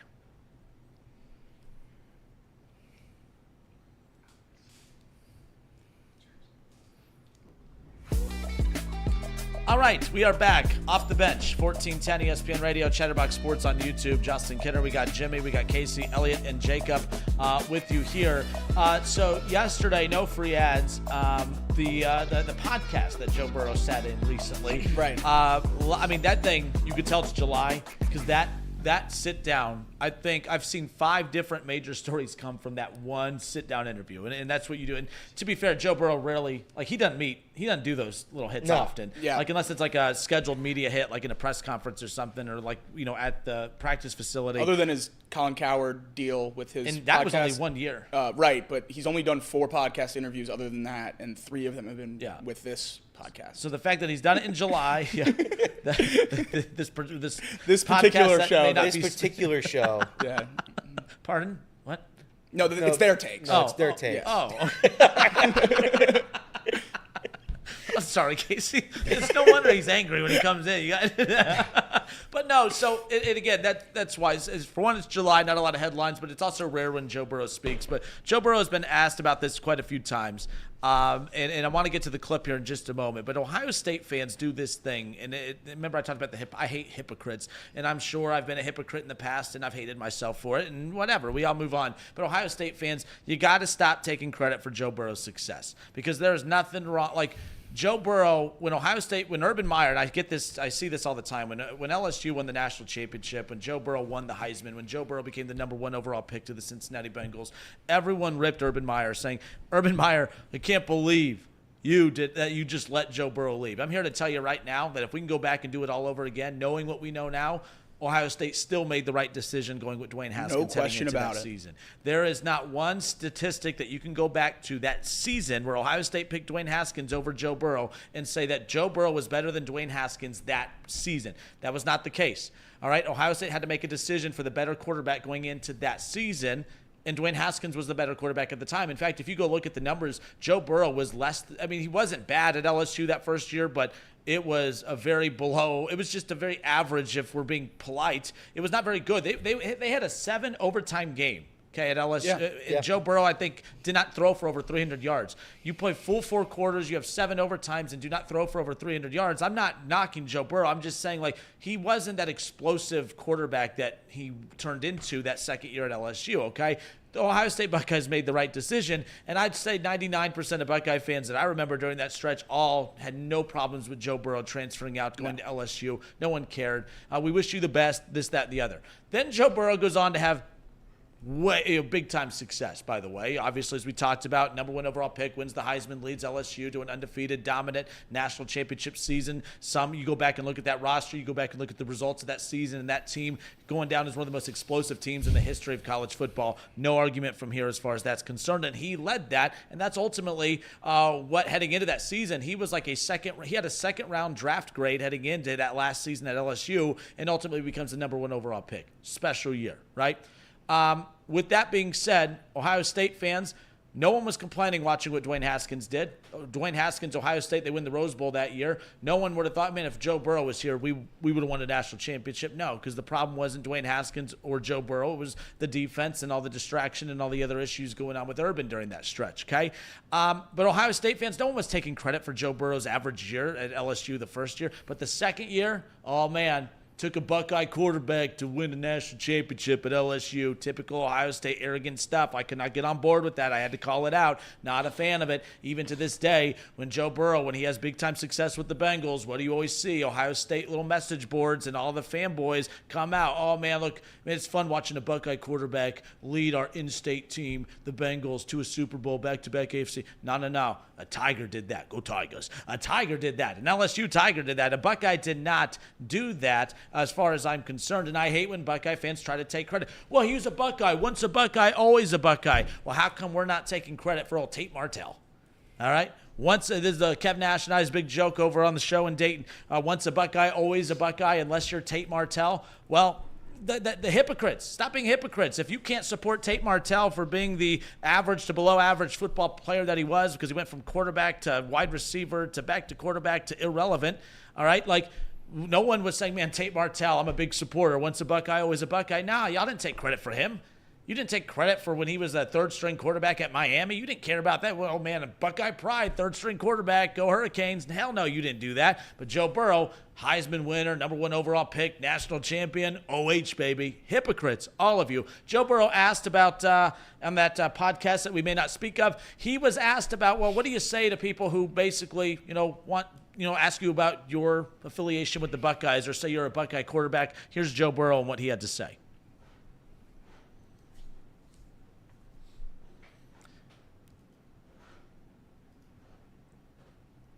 And we'll get to that coming up in a second. As soon as we get that lined up. I'm sorry, Casey. Just tell me whenever we're good to go, and I'll set that back up again. But, Joe Burrow asked about, what does he say to people who do ask him about that? And we have it queued up now, so we're good to go. Here's Joe Burrow. What would you say to Ohio State fans that try to claim you? I didn't play football there. I mean, I practiced football there. But did a lot of practicing. I did a lot of practicing and lifting. You graduated? I graduated. I usually tell people that I went to school at Ohio State and I played football at LSU. That's good. Yeah, I like that.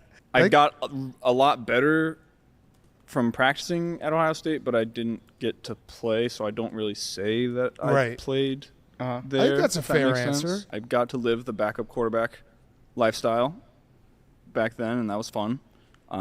Got that out of my system, and then I was able to lock in. Yeah. Starting's a lot more fun. A lot more fun. I would love to be backup, though. I would love it to seems be like backup. a I mean, job. it was pretty fun for a couple years. I'd like to be a third string. I wasn't really exactly. no chance I'm in. You don't have to be that prepared. Yeah, right. Because you're really like, if you get to the third string, everyone's like, well, we're gonna suck anyway. Yeah, I wouldn't say I was super happy. Yeah, but I did have fun. Yeah, I would say. And that was Joe Burrow and how he handles that. And look, he won a Heisman. He won a national championship. He was the #1 overall pick, and he did all of that as an LSU Tiger. And it's not as if he had success at one school and carried it over to the next. He was only dominant. He only played with one school and one school only, and that's the LSU Tigers. Now, that's coming from me, a Buckeye fan. I'm curious, the other Buckeye fan here in this room, if he agrees with this take. Jake, how far off am I, or do you agree? I agree with you to an extent, but I do differ a little bit. Tate Martell fan? Well, no, I do talk about Tate Martell actually quite a bit. I actually pulled it up. I was about to talk about him just because I think claiming Joe Burrow and his success, putting it with, when Dwayne Haskins was in the league, Justin Fields, stuff like that, and saying, well, look at these Ohio State quarterbacks. I'm against that. I don't think that's fair. You should count towards LSU. But when you talk about putting people into the league and setting them up for success, I think his development at Ohio State did play a role in that. I mean, he said, I practiced football at Ohio State, and he obviously did for 4 or 5 years. So it made him much better. And the narrative that I see a lot more often when it comes to Joe Burrow at Ohio State is talking about how dominant that quarterback room was in 2017. It was Joe Burrow, JT Barrett, Dwayne Haskins, and Tate Martell. Tate Martell, obviously, at the time, a 5-star recruit, one of the best in the country. That quarterback room is one of the best ever. And people always shoot it down because they say, well, Joe Burrow didn't play at Ohio State. Well, he was in the room. Yep. And that's what you're talking about. You're talking about who was there at the time. So I think it kind of depends on the narrative you're setting up with Joe Burrow. He certainly wouldn't be in the league if it wasn't for LSU. If he would have graduated from Ohio State and hung up the cleats, he would have never got drafted. So he's definitely an LSU player for all intents and purposes. If he goes into the Hall of Fame, it'll say LSU Tiger on the plaque. So, I think it's definitely fair to say he went to Ohio State, to say he's a Buckeye, but he is an LSU quarterback.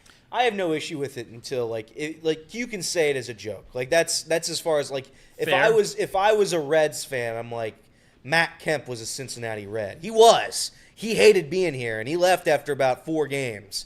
But I can say it with a straight face. If I was an Ohio State fan, I'd be like, yeah, Joe Burrow could have won a national championship here had he stayed here. Joe Burrow's my guy. He's a Buckeye for life. If they make a jersey, Joe Burrow, which I'm sure they have, Joe Burrow Buckeye jerseys, I'll go out and buy one. I'll custom make one right now. I have one. Do you really? I do. That's sicko. That's a sicko move. But I respect it. I have an Ohio State Burrow and an Ohio State Jamison Williams, 2 guys that transferred. Wow. How many Ohio State jerseys do you have then? Oh, baby. With actual players. This dude has. Well, I got them after they transferred. I swear, every time a new player comes up or something, Jacob tells me about the jersey that he has for that player. Have you ever seen him wear these jerseys? Do you even wear these jerseys? I wear the Reds ones because I go to Reds games. He wears the Reds ones. I've seen him wear the Reds ones. But. Okay, fair. But yeah, football season, I'll bust him out. If I'm betting on a team or something, I'll wear them on the show. This is an interesting. So, Joe Burrow, the difference is, again, went to Ohio State, graduated from there, was there for multiple years. But we are entering this weird little stretch where with the transfer portal and basically just rosters resetting every year, especially in college basketball, it's really hard to take credit really for anything, right? Like that sense of pride. Like that's why I said, I call games for Wright State, and I was like, man, as times are changing in college athletics, like I really like calling games for a mid-major team because even though there's player movement at the mid-major level, don't get me wrong, a good chunk of the guys are the guys that came in as freshmen and are playing the whole way through, and you're a part of their journey, part of their come up, and you feel good about that. Of course, Duke is a whole other level, right? But like Duke, it's like, how much pride do you have for your basketball team when every year, like you're not connecting with these players? They're the one and dones, which that's been around for quite some time, or it's just constant movement. I mean, Duke went on a deep, they won a couple games in the tournament and the entire roster basically left. Coach didn't leave. They just left. New players coming in. That's great. But it's like, how do you have that sense of pride for the players? You just have to have that sense of pride for the school. But I do appreciate the mid-major level to a certain extent because you get more of the guys that stick around for a good chunk of time. As far as that's concerned. But I'm interested to see if Ohio State fans try to claim Quinn Ewers if he's good. I mean, people forget. Where does it stop? Where does claiming people stop? Like, I think if they didn't go to your school. That's fair. That's probably a pretty clear line. That's like, probably we do, like, as far as like in baseball, we've done, I guess the only sport you can kind of compare to this, as far as baseball, as far as like, oh man, that guy was in the red system. As you talked about a little bit, so then it's like, well, hey, we helped play a role in developing him as far as that's concerned. You say that, I think, because that connection to Ohio State, I have a hard time believing if Arch Manning leaves Texas, goes and wins a national championship somewhere else, we would mock Texas fans who try to take credit for Arch Manning going to win a championship somewhere else. You wouldn't sit there But I don't and say, doubt that they would. You wouldn't sit there and say, well, hold on, hook 'em horns, they played a role in developing him, I hate Texas so much. In the intro, I'm doing horns down. I hate Texas so much. You are doing horns down in our intro, aren't you? I am. It's a penalty. That's a penalty. Not in the SEC. That's just a soft Big 12. SEC's letting these teams do horns down. Big 12's a great league. Big 12 commissioner said he won't stop till they're the best conference in football. He's not going to get a lot of They're sleep. going to be going for a while. Yeah, he's going to be real tired. I don't know. Once they eventually merge everything into two, then once we have the two super conferences, then the Big 12 will have their Spoiler chance. alert. That might Big not be the 12's case. not going to be one of those two. It's going to be one of the big three, I think. You see what I think it's going to. You see what they're It'll be doing? two. Did you see? It could, but Big 12. Well, you're right. It's big. Well, no, But it was still. But the name would still be. Oh, it would be the Big All-State, 10 whatever. and the SEC. And they would both have like 25 But games. do you see what the Big 12? Did you see what happened last night? This is actually big for Cincinnati. Did they sponsor too. the name of their league again? No. Well, as far as like these are two big name programs that have been rumored that the Big Ten and SEC is pursuing, and that is Florida State and Clemson.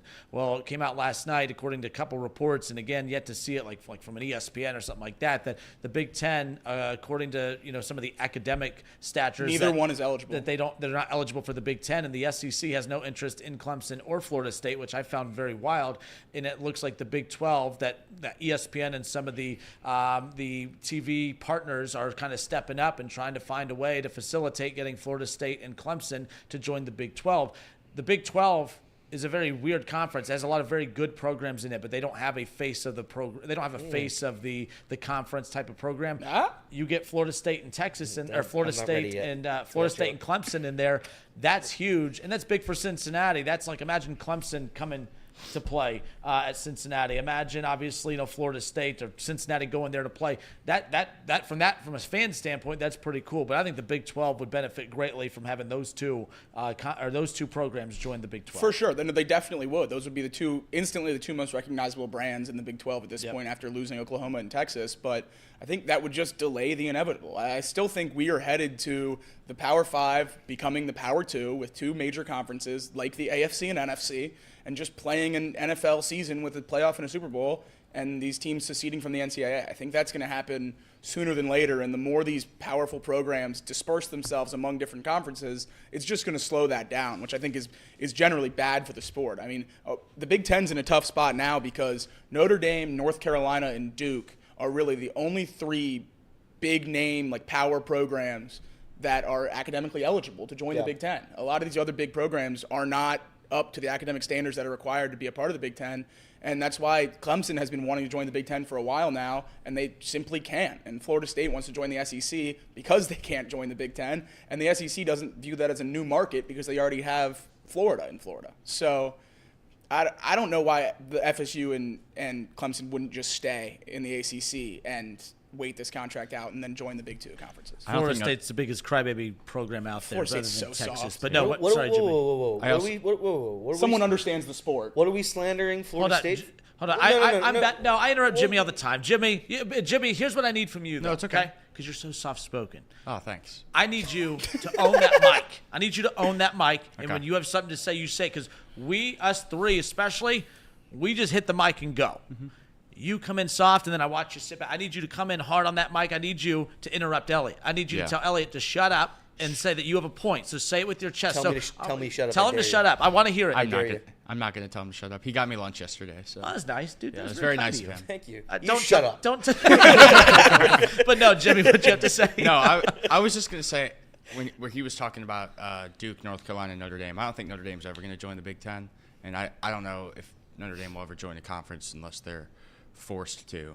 I agree. But and I don't think it would be the Big Ten just because of all the history with Michigan and fielding Yost and declining Notre Dame from joining the Big Ten out of personal hatred for the program when Notre Dame was a lot better than Michigan was. But Notre Dame certainly couldn't be in the SEC though, right? No, that's why I think they're going to keep going with this as long as they can. But I'm saying when it goes to two conferences and you have to be in a conference to play in the playoff, Notre Dame's going to join a conference. They probably will, yeah.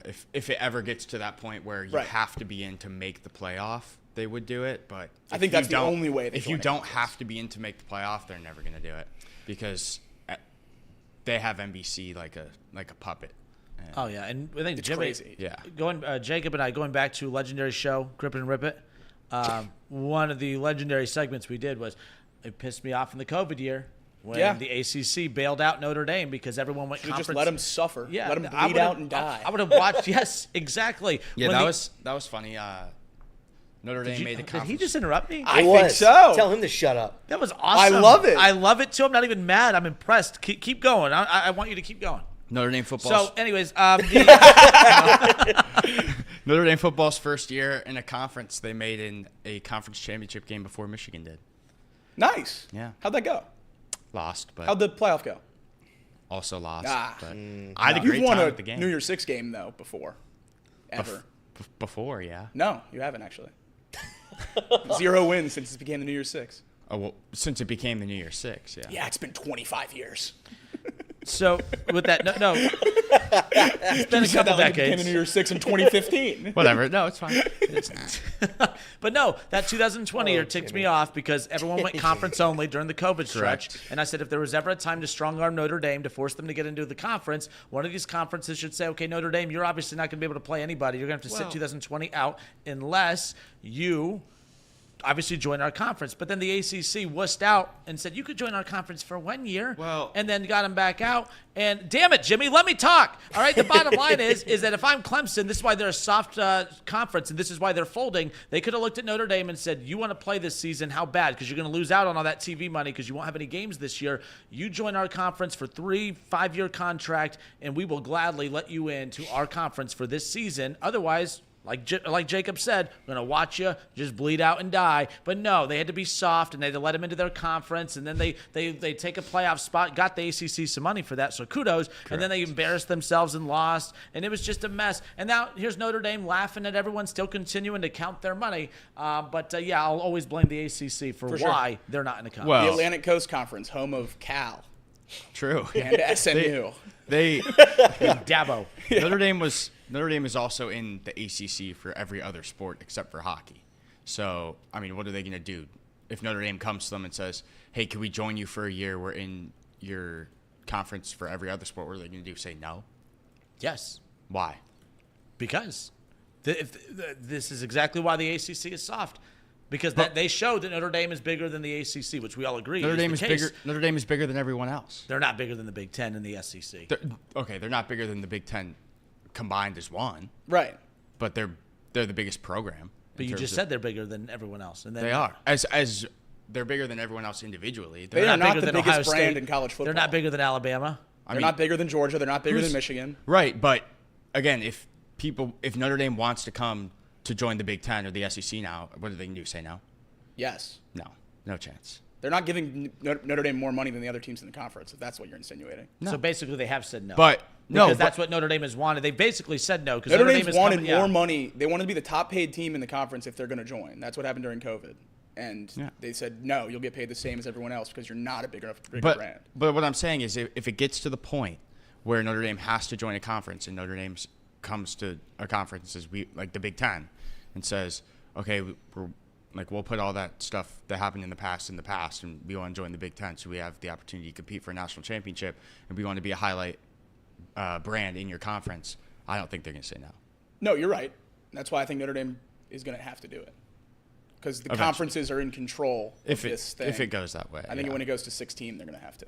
Yeah. All right. I'm getting the notification. We went over on this, so that's good. That's fine. We'll make it up with a what do we call it? Touch and go. Touch and go final segment though. Those are rare. Touch and go final segment. I mean, it is. But we'll be right back. Off the Bench, presented by United Dairy Farmers. Justin Kinner. We have, of course, Jimmy, Casey, Elliott, and Jacob. We'll be right back.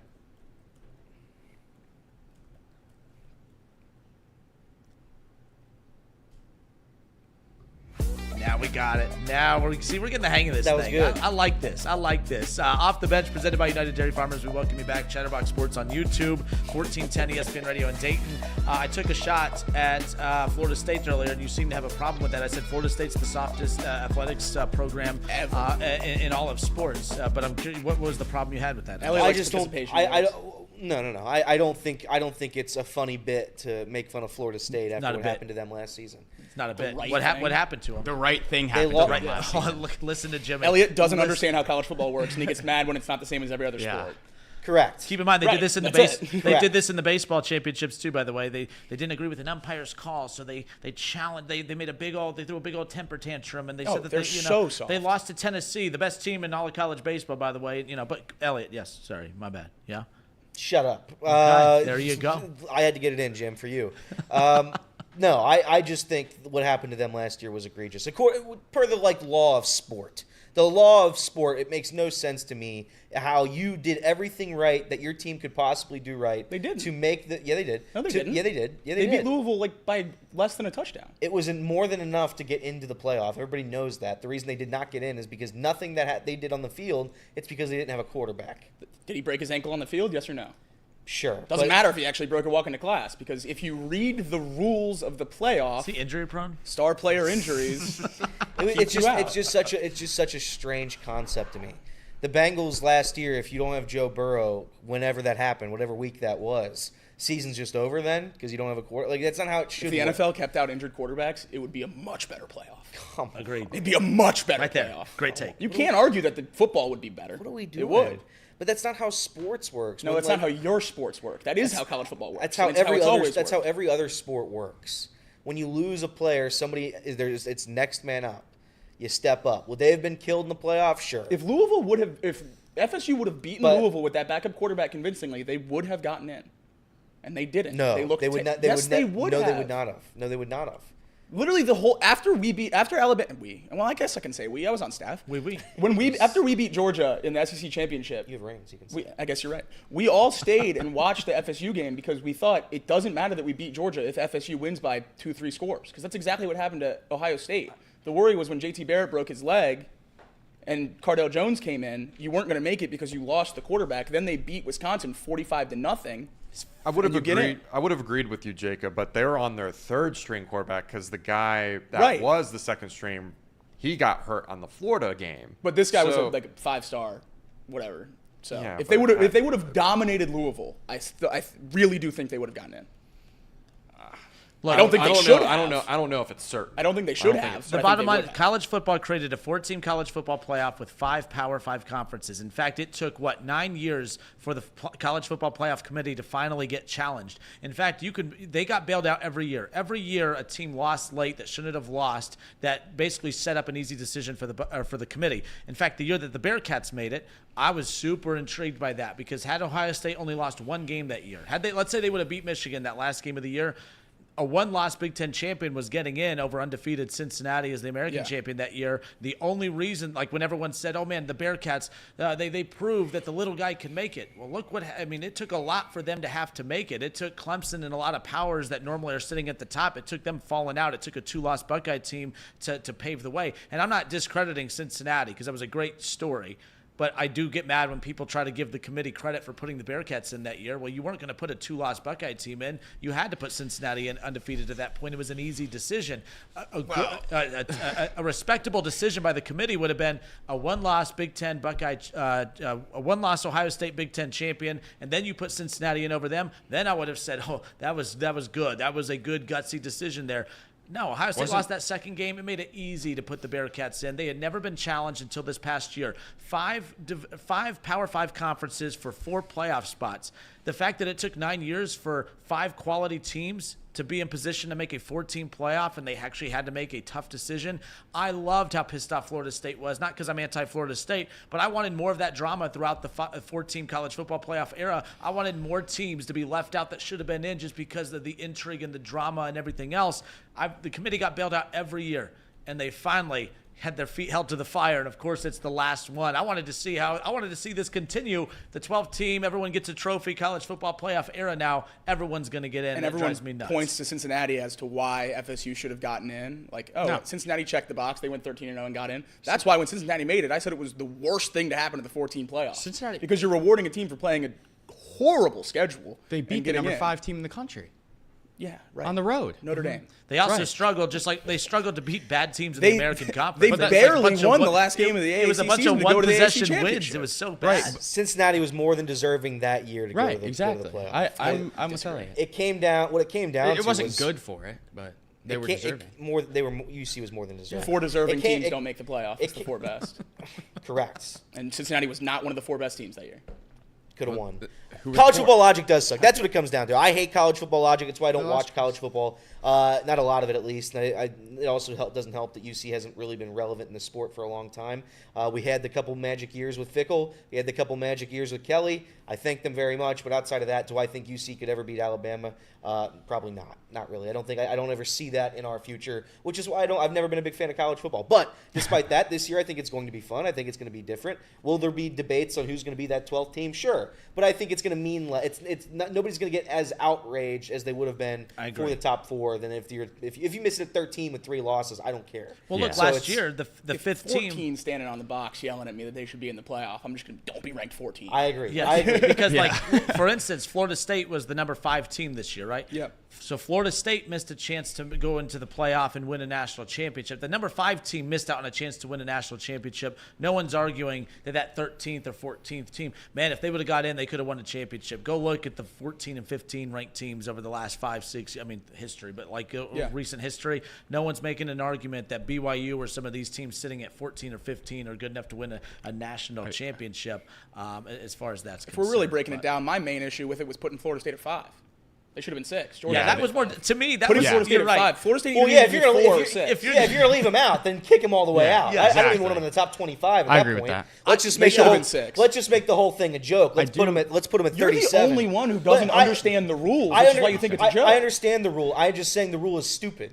It's only stupid because it didn't work for you. They put it. They did work for me. UC got in. They put it.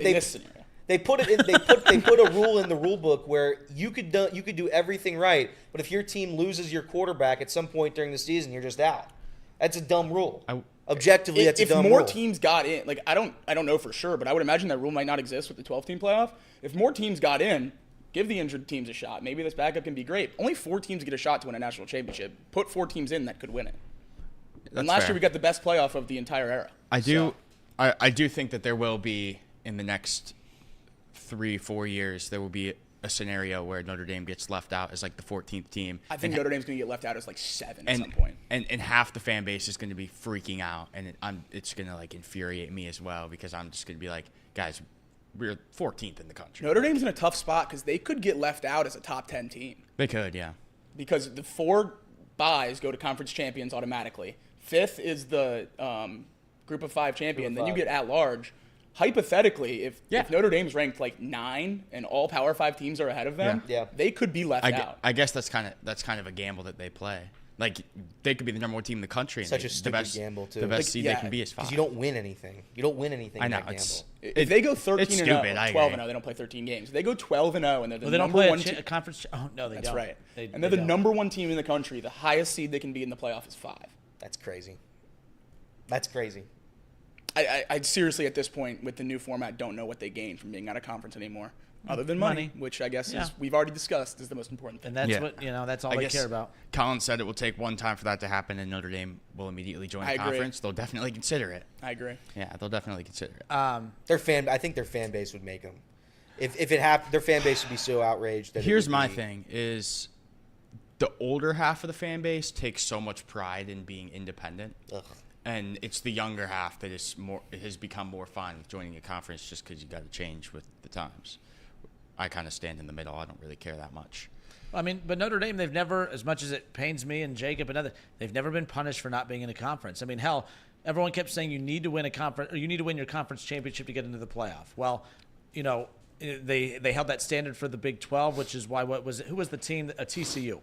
So they forced the Big 12 to get a conference championship back in 2014, the inaugural college football playoff when Ohio State won it. Right, Ohio State with 1 loss gets in over an undefeated TCU team because they said you need to get a conference championship. Then what happens? A couple years later, Ohio State they lose to Penn State, who ultimately goes on to win the Big 10 championship, and then they keep the Big 10 champion Penn State out, who beat Ohio State and puts Ohio State in over them. Okay, so therefore they say, well, and I agreed with that decision, by the way, not because I'm a Buckeye fan, but logic. But they put them in, so apparently conference championship, that's not the end-all be-all. Then Notre Dame makes the playoff 1 year without being in a conference championship game or in the conference at all. Then when Notre Dame gets in a conference in 2020, they get to the conference championship game, they lose the conference championship game, and then still make the playoff. Like, there were so many instances where the conference championship, everyone kept pushing that. I'm like, they have constantly told you, despite telling you that it mattered, they have constantly given you examples of why the conference championship did not matter as far as that's concerned. But yeah, they were never held accountable for not being in a conference, so there was no incentive to doing so. But we are out of time, yes, but before we go, before we wrap it up, we got 2 super chats. I'm going to read them now. Drew Garrison, $5. Jimmy is a part of the liberal elites. # miss you, Tom. Jimmy. Agree? Really? I don't think Jimmy agrees with that one. I don't agree with that one. But. Justin Edgel, $1.99. Does Rece Hinds tape his bat to his leg? I don't know. I'm not sure what kind of tape that would take. But that's it. That's it. We appreciate the super chats. Appreciate Drew and Justin and everyone who tuned in to listen. Even Mouse Cop. I hope we're still friends. You're not. You're not. You've lost Mouse forever. And that's okay. Many of people are out. It's like, so Mouse is eliminated. Casey's been out for a long time now. But we'll see. We'll see. No, and I'm sure he's a good dude. Like, what it's going to be a fight back into his heart. You're going to have to fight to get back in there. I will not fight to get back in anyone's heart. However, I just want him to know I'm sure he's a great person. I just hope he knows, hey, you could say whatever you want. I'm going to say it back. And I respect that. I like that back and forth. I think he's been kicked out a couple Xavier games. Yeah, he gives you take. It's a little give and take. How do you get kicked out of Xavier? No, we're out of time. Allegedly. We're out of time. Per my source. I tell you what, I'm going to reach out to my guy, Jason Fitz, who, when he was with ESPN, was a part of the mock college football playoff committees. And he knows exactly all how everything was, all the decision talking points, how they kind of formed the college football playoff. He'll be a fun one to talk to about that and how we expect things to change with the 12 team, because I know people love talking college football. Oh, it's the best. Mouse Cop, tune in. Do not miss it. Yeah. What? I like talking about the scenario stuff. Jimmy likes to make sure we know that he also likes college football, because I think in my mind I lump him in with Casey and Elliott. You do. Which I should. Why are you lumping me in with Elliott? Notre Dame. You don't like college football either. Well, I don't hate it either. I enjoy it. Yeah, but you enjoy it because it's football. Yeah. Like the ins and outs of college football, you hate it as well. I'm a clown. Well, I mean, I would hate myself too. I'm a Penn State fan. Like, I mean, Make some jokes there. Who's a Penn State fan? We're pretty much the same. Yeah, and I enjoy Notre Dame. Those are my 2 favorite college football teams. What? Didn't know that. Hey, by the way, Why we're are cutting you that. What? No one saw that, but Jimmy just put his fist out to get a pound from him. Casey ignored it, and it was all on Was camera. it on? We'll clip that. It was My so bad. freaking We'll clip awesome. that. Jimmy. We got the sweeping clips this week of Jimmy, and then, of course, Getting the left hung. Yeah, it's, in his birthday polo, too. We're out of time. Off the Bench, presented by United Dairy Farmers. Chatterbox Sports on YouTube. Give it a like. We appreciate it. Give it a comment. Even if it's something mean about me, I don't care. We appreciate the comments. And 1410 ESPN Radio. Talk to you tomorrow. Hey, Elliott, we're still on. Just FYI. Yeah, Elliott, we haven't. We're going to talk about the Cleveland Browns quarterback situation. And he is Elliott, That was also way too quick. That was way too quick. Casey's gonna have a hard time. He's a clipping professional. He's a professional. Throwing So shots at me. Good luck finding that on our YouTube. Yeah. Do you Bet it's gone what happened to now. the last YouTube? I think What happened to the last off the bench you had a whoopsie on? Don't worry about it. It's there. I fixed it. It's on the internet, dude. He did fix it. I did fix it. Did you can? Oh yeah. I didn't know that. That's Well, good to know. what I can do is trim it. You did. So was I- it taken down for a bit? There was one. Well, there yeah. was. It It was. was- I'll tell you. I'll tell you off the air. Yeah. Okay. I did not mean for this to get here. Yeah, you did. You don't do what you did and then expect it not to get to this point. That's exactly what you thought. I pushed the. That's the exactly boulder. what you thought. I pushed the boulder to the top of the mountain. He pushed it off, not me. No. You get credit. You get credit for this.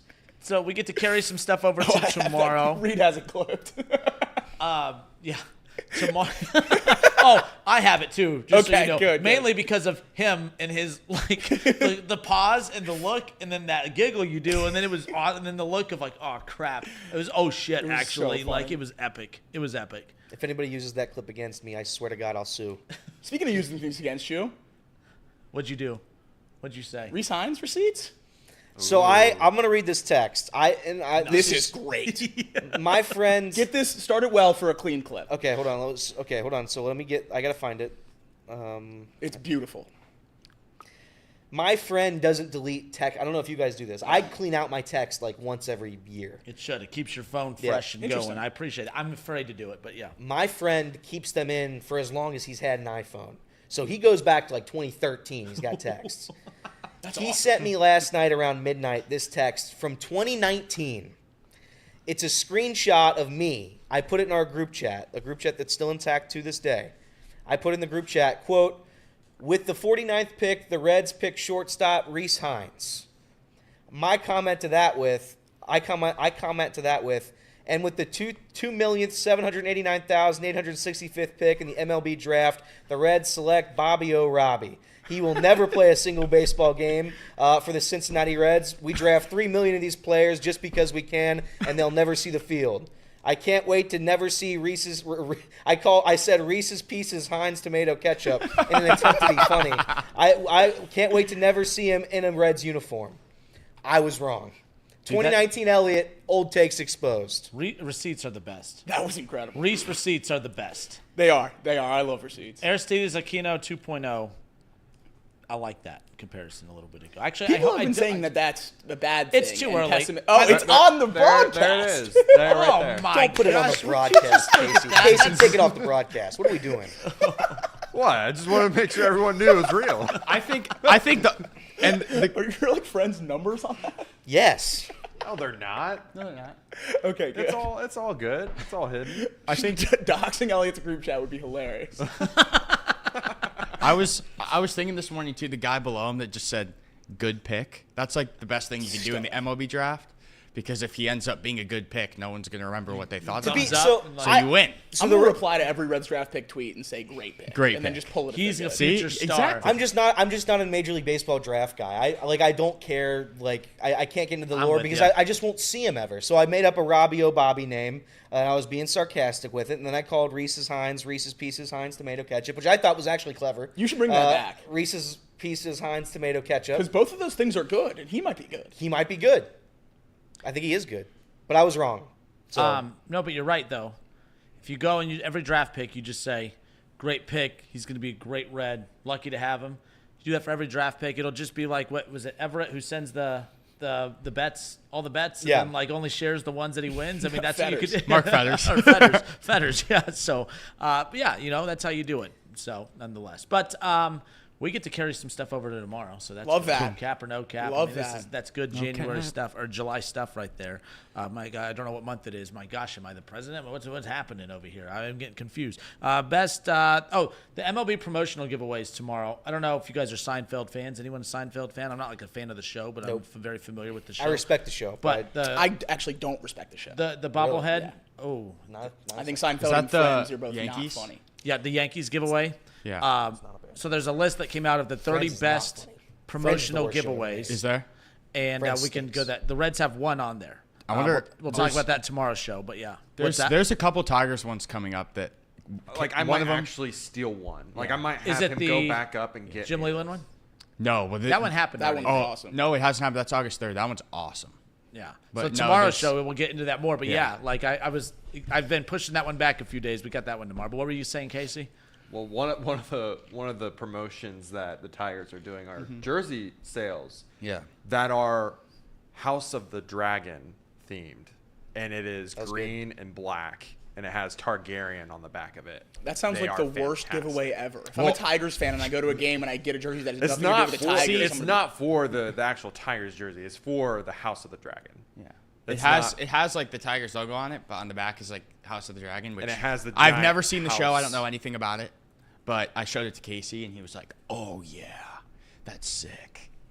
So That's a good impression. So maybe if I'm able to go and get it for him, I will.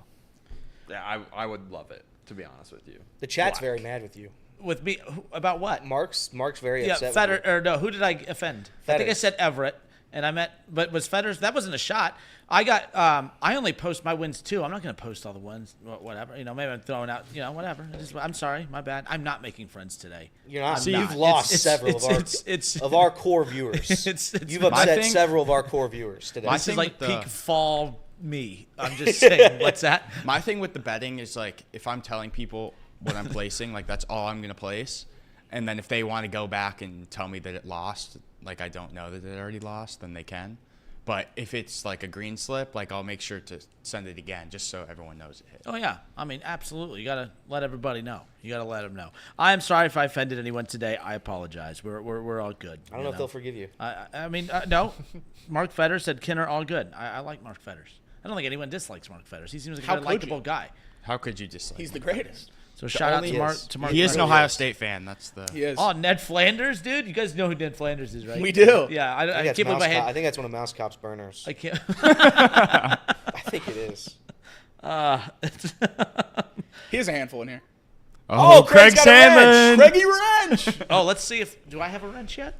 Let's Craig see. got a wrench. Lindsay still has her wrench. I saw that last night. Yeah, Lindsay still She's has the- her wrench. I think Was she in the chat? She was. Okay. She was just bragging that she had a wrench. Oh, nice. Was there a lot of wrench talk last night? There was a lot of wrench talk last night. Oh, I'm wrenching, dude. Did you? Let's go. I'm wrenching, dude. Kinner's wrenched up. I don't even know what power. And What shout out to profile Craig. picture is that? Oh, Craig and I. Shout out Kirby to already Craig. posted the. or What someone power already comes with posted the wrench? I don't know. I think it's a lot. You get to ban anybody you want. in Put there. Mouse Cop in timeout next time. I'm not. So I have this rule. I haven't don't- snapped anybody in a while. Should I snap somebody to end this show? I don't block. Yeah, send Everett into the abyss. Everett, do you consent for me to snap you to end the show? Well, what are you snapping? And are we talking about So- Snapchat? Because that sounds. Well, weird. there used to be a young man by the name of OJ's Bronco, and he would say bad things, Like hurtful things. Like Very- get very the stream bad taken things. down things in the Yeah. chat. So I would have to snap him. Fetters wants a snap. What No, is that? I got to do it to Everett. Everett said he's good with it too. All right. What does Everett, that mean? Well, we're going to show you what it means. Okay. So Everett just said his last message in there. We are going to put the user in a timeout. You can do it for any amount of minutes you want. I'm going to do it for 1 minute. I am too for Fetters. So Everett, you have been timed out. And so has Fetters. 60 seconds. So they can watch the show, but they cannot comment for 1 minute. They have 60 seconds to gather their thoughts. Yeah, and Ooh, the I'm bit- gonna be when I get to the fall and I have a Bengals. I'm just gonna wrench the whole damn chat just for at least a good 10 minutes until you guys are out. I put game day in The thing about the timeout. snap was it's the Avengers snapping them out, and then they snap back, and they come right back. So I was like, not a Snapchat. Because when you asked about consent to send a snap, I'm like, what are you snapping them? Like, I wasn't sure how crazy you get on the snap. But, it's a big day for me and Craig. wrenching it up. That's true. You know, with great power comes great responsibility, and Name I the will do superhero my movie. best. I don't remember. I'm gonna time out Mouse Cop. With You're great not, power. you're not allowed to quote it if you don't. You're not allowed to quote it if you don't. You could put. Huh? Yeah. Yeah. Oh, Spider-Man. Nailed Yeah. it. Okay. You nailed it. My biggest fear in life is like, and I say things wrong all the time, but like saying something confidently, that's my biggest fear. Yeah, it's terrifying. And I probably do that all the time, as far as that's concerned. Oh no. Mouse Cop just said June 10th, the day that will live in infamy, but it's July. Hold on, maybe July 10th. like that. You see what I mean? That's good. That's good. What happened on June 10th? But let's go back to June 10th. What happened on June 10th? It could have been a big day. June 10th was a Monday. Okay. What happened coming out of June with the weekend of 8th and 9th in June? We'll find out here in a second. We'll find out. We'll wait for the From that response as far as that goes. But people are upset Well, too. I know Marte. that Reed was upset that you took a shot at Seinfeld. Said Yeah. Friends is not good. I don't think Friends or Seinfeld is. How I Met Your that Mother is funny. really good, but that's just it's a literal, it's a modern day Friends. That's all it is. It's How I the Met Your same- Mother is one of my favorite. I love How I comedies. Met Your Mother, but when you really break down How I Met Your Mother, it's the same exact show as Friends. I think it's way funnier. Like if I watch Friends, I don't laugh. If I watch How I Met Your Mother, I'm laughing. I enjoyed Friends. I don't always enjoy it now, but I mean I enjoyed it. But How I Met Your Mother is key. I think Friends is truly terrible. Yeah, I don't. Really? It's I, like every episode of watching Friends, I'm just like, how do people watch? It's this? like Full House, but like they tried a little harder and it didn't work. Like it's Full House was like always supposed to be like a little kids dramedy type of thing. Friends is like a little step above that, a little. How I Met Your Mother is funny. I don't like How I Met Your Mother just because I don't like modern day laugh tracks. the but, ending is terrible too. Oh, How I Met Your Mother I mean, blotched it the ends ending. terribly. Bad ending. The whole last season was atrocious. Yellowstone. This is not a sitcom, obviously, but Yellowstone fans. Anybody? Bueller? No, I'm not a fan of soap operas. Yellowstone, I hear, is down in the toilet now that your boy's gone. Yeah, Costner. he just gets up and leaves because he puts out a movie that's basically it has the same feel of it. Like I'm a huge Kevin Costner fan, not a big fan of his right now. Yeah, they're supposed to bring it back, and they are in November, and then he's just not going to be there. He's one of he's like the main guy. I think his wife, right? There was something with his wife, is why he's quitting that, though. I thought they got into a Possibly. big divorce, and weren't they working on the show together? Kirby likes the finale of How I Met Your Mother. What's in the finale? He's the first person I've ever met that likes the show and likes the finale. Oh. He probably liked the ending of Lost, too. Mouse Cup said I cried during the finale. No, but that's he's doing his best bit right now where he says Young Sheldon's a good TV show. It's a great bit. Young Sheldon is great. The ending to How I Met Your Mother, Bazinga. the whole show of How I Met Your Mother was focused on a woman that we've never met, and then you meet her for like 5 seconds, and then she dies. He marries someone else. and then he goes to Aunt Robin. Why didn't he just marry Aunt Robin? He did. That's where it was Oh going. yeah, but he should have just done it right away. I should have never met the mother. No, but he had to give back the blue French horn. I guess. You It know, was raining. As we end See, this okay, show, Kirby agrees the ending of Lost stunk. They were dead the Yeah, entire no, that was time. bad. That was as bad. we end this show, you want to know the saddest Okay, Craig, ending? you can't spoil How I Met Your Mother. It's been out for a decade. You want to know the saddest ending to a show? Come on. What? Grip it and rip it. That is true. Yeah, because it never ended. It just went away. It just disappeared. It's true. That is like Let's Yellowstone. Could we do end a it. finale? Yeah, do it right now. This is the ending of Grip It and Rip It. Let's do it. Oh, this is great. What was your favorite moment of the Grip it and Rip It show? I personally liked the ripping it better than the gripping it. I like. Do it. Finish it. All right. We're done. Got him.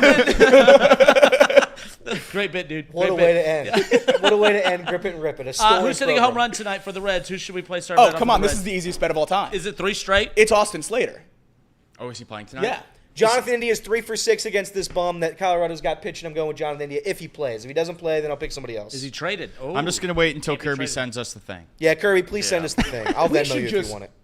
We should just go splitsies. Yeah. We can split it too. Kirby, can we go But if Kirby's splitsies? has it No, available I'm to saying us. we I sell it So we all agree though. for double. Reese will not get 3 straight home runs, right? I don't And think tonight, so. but like 3 straight games I don't with a think home run. so. I'm but going it- to bet on it. it'd be He says cool. Candyman. For all the Kirby Aquino says talk. Candyman. Yeah, Candelario has been. I'll Sign take me Candy. I'll take it. And Okay. And Noel Marte can't be this bad forever. I'll take him too. No.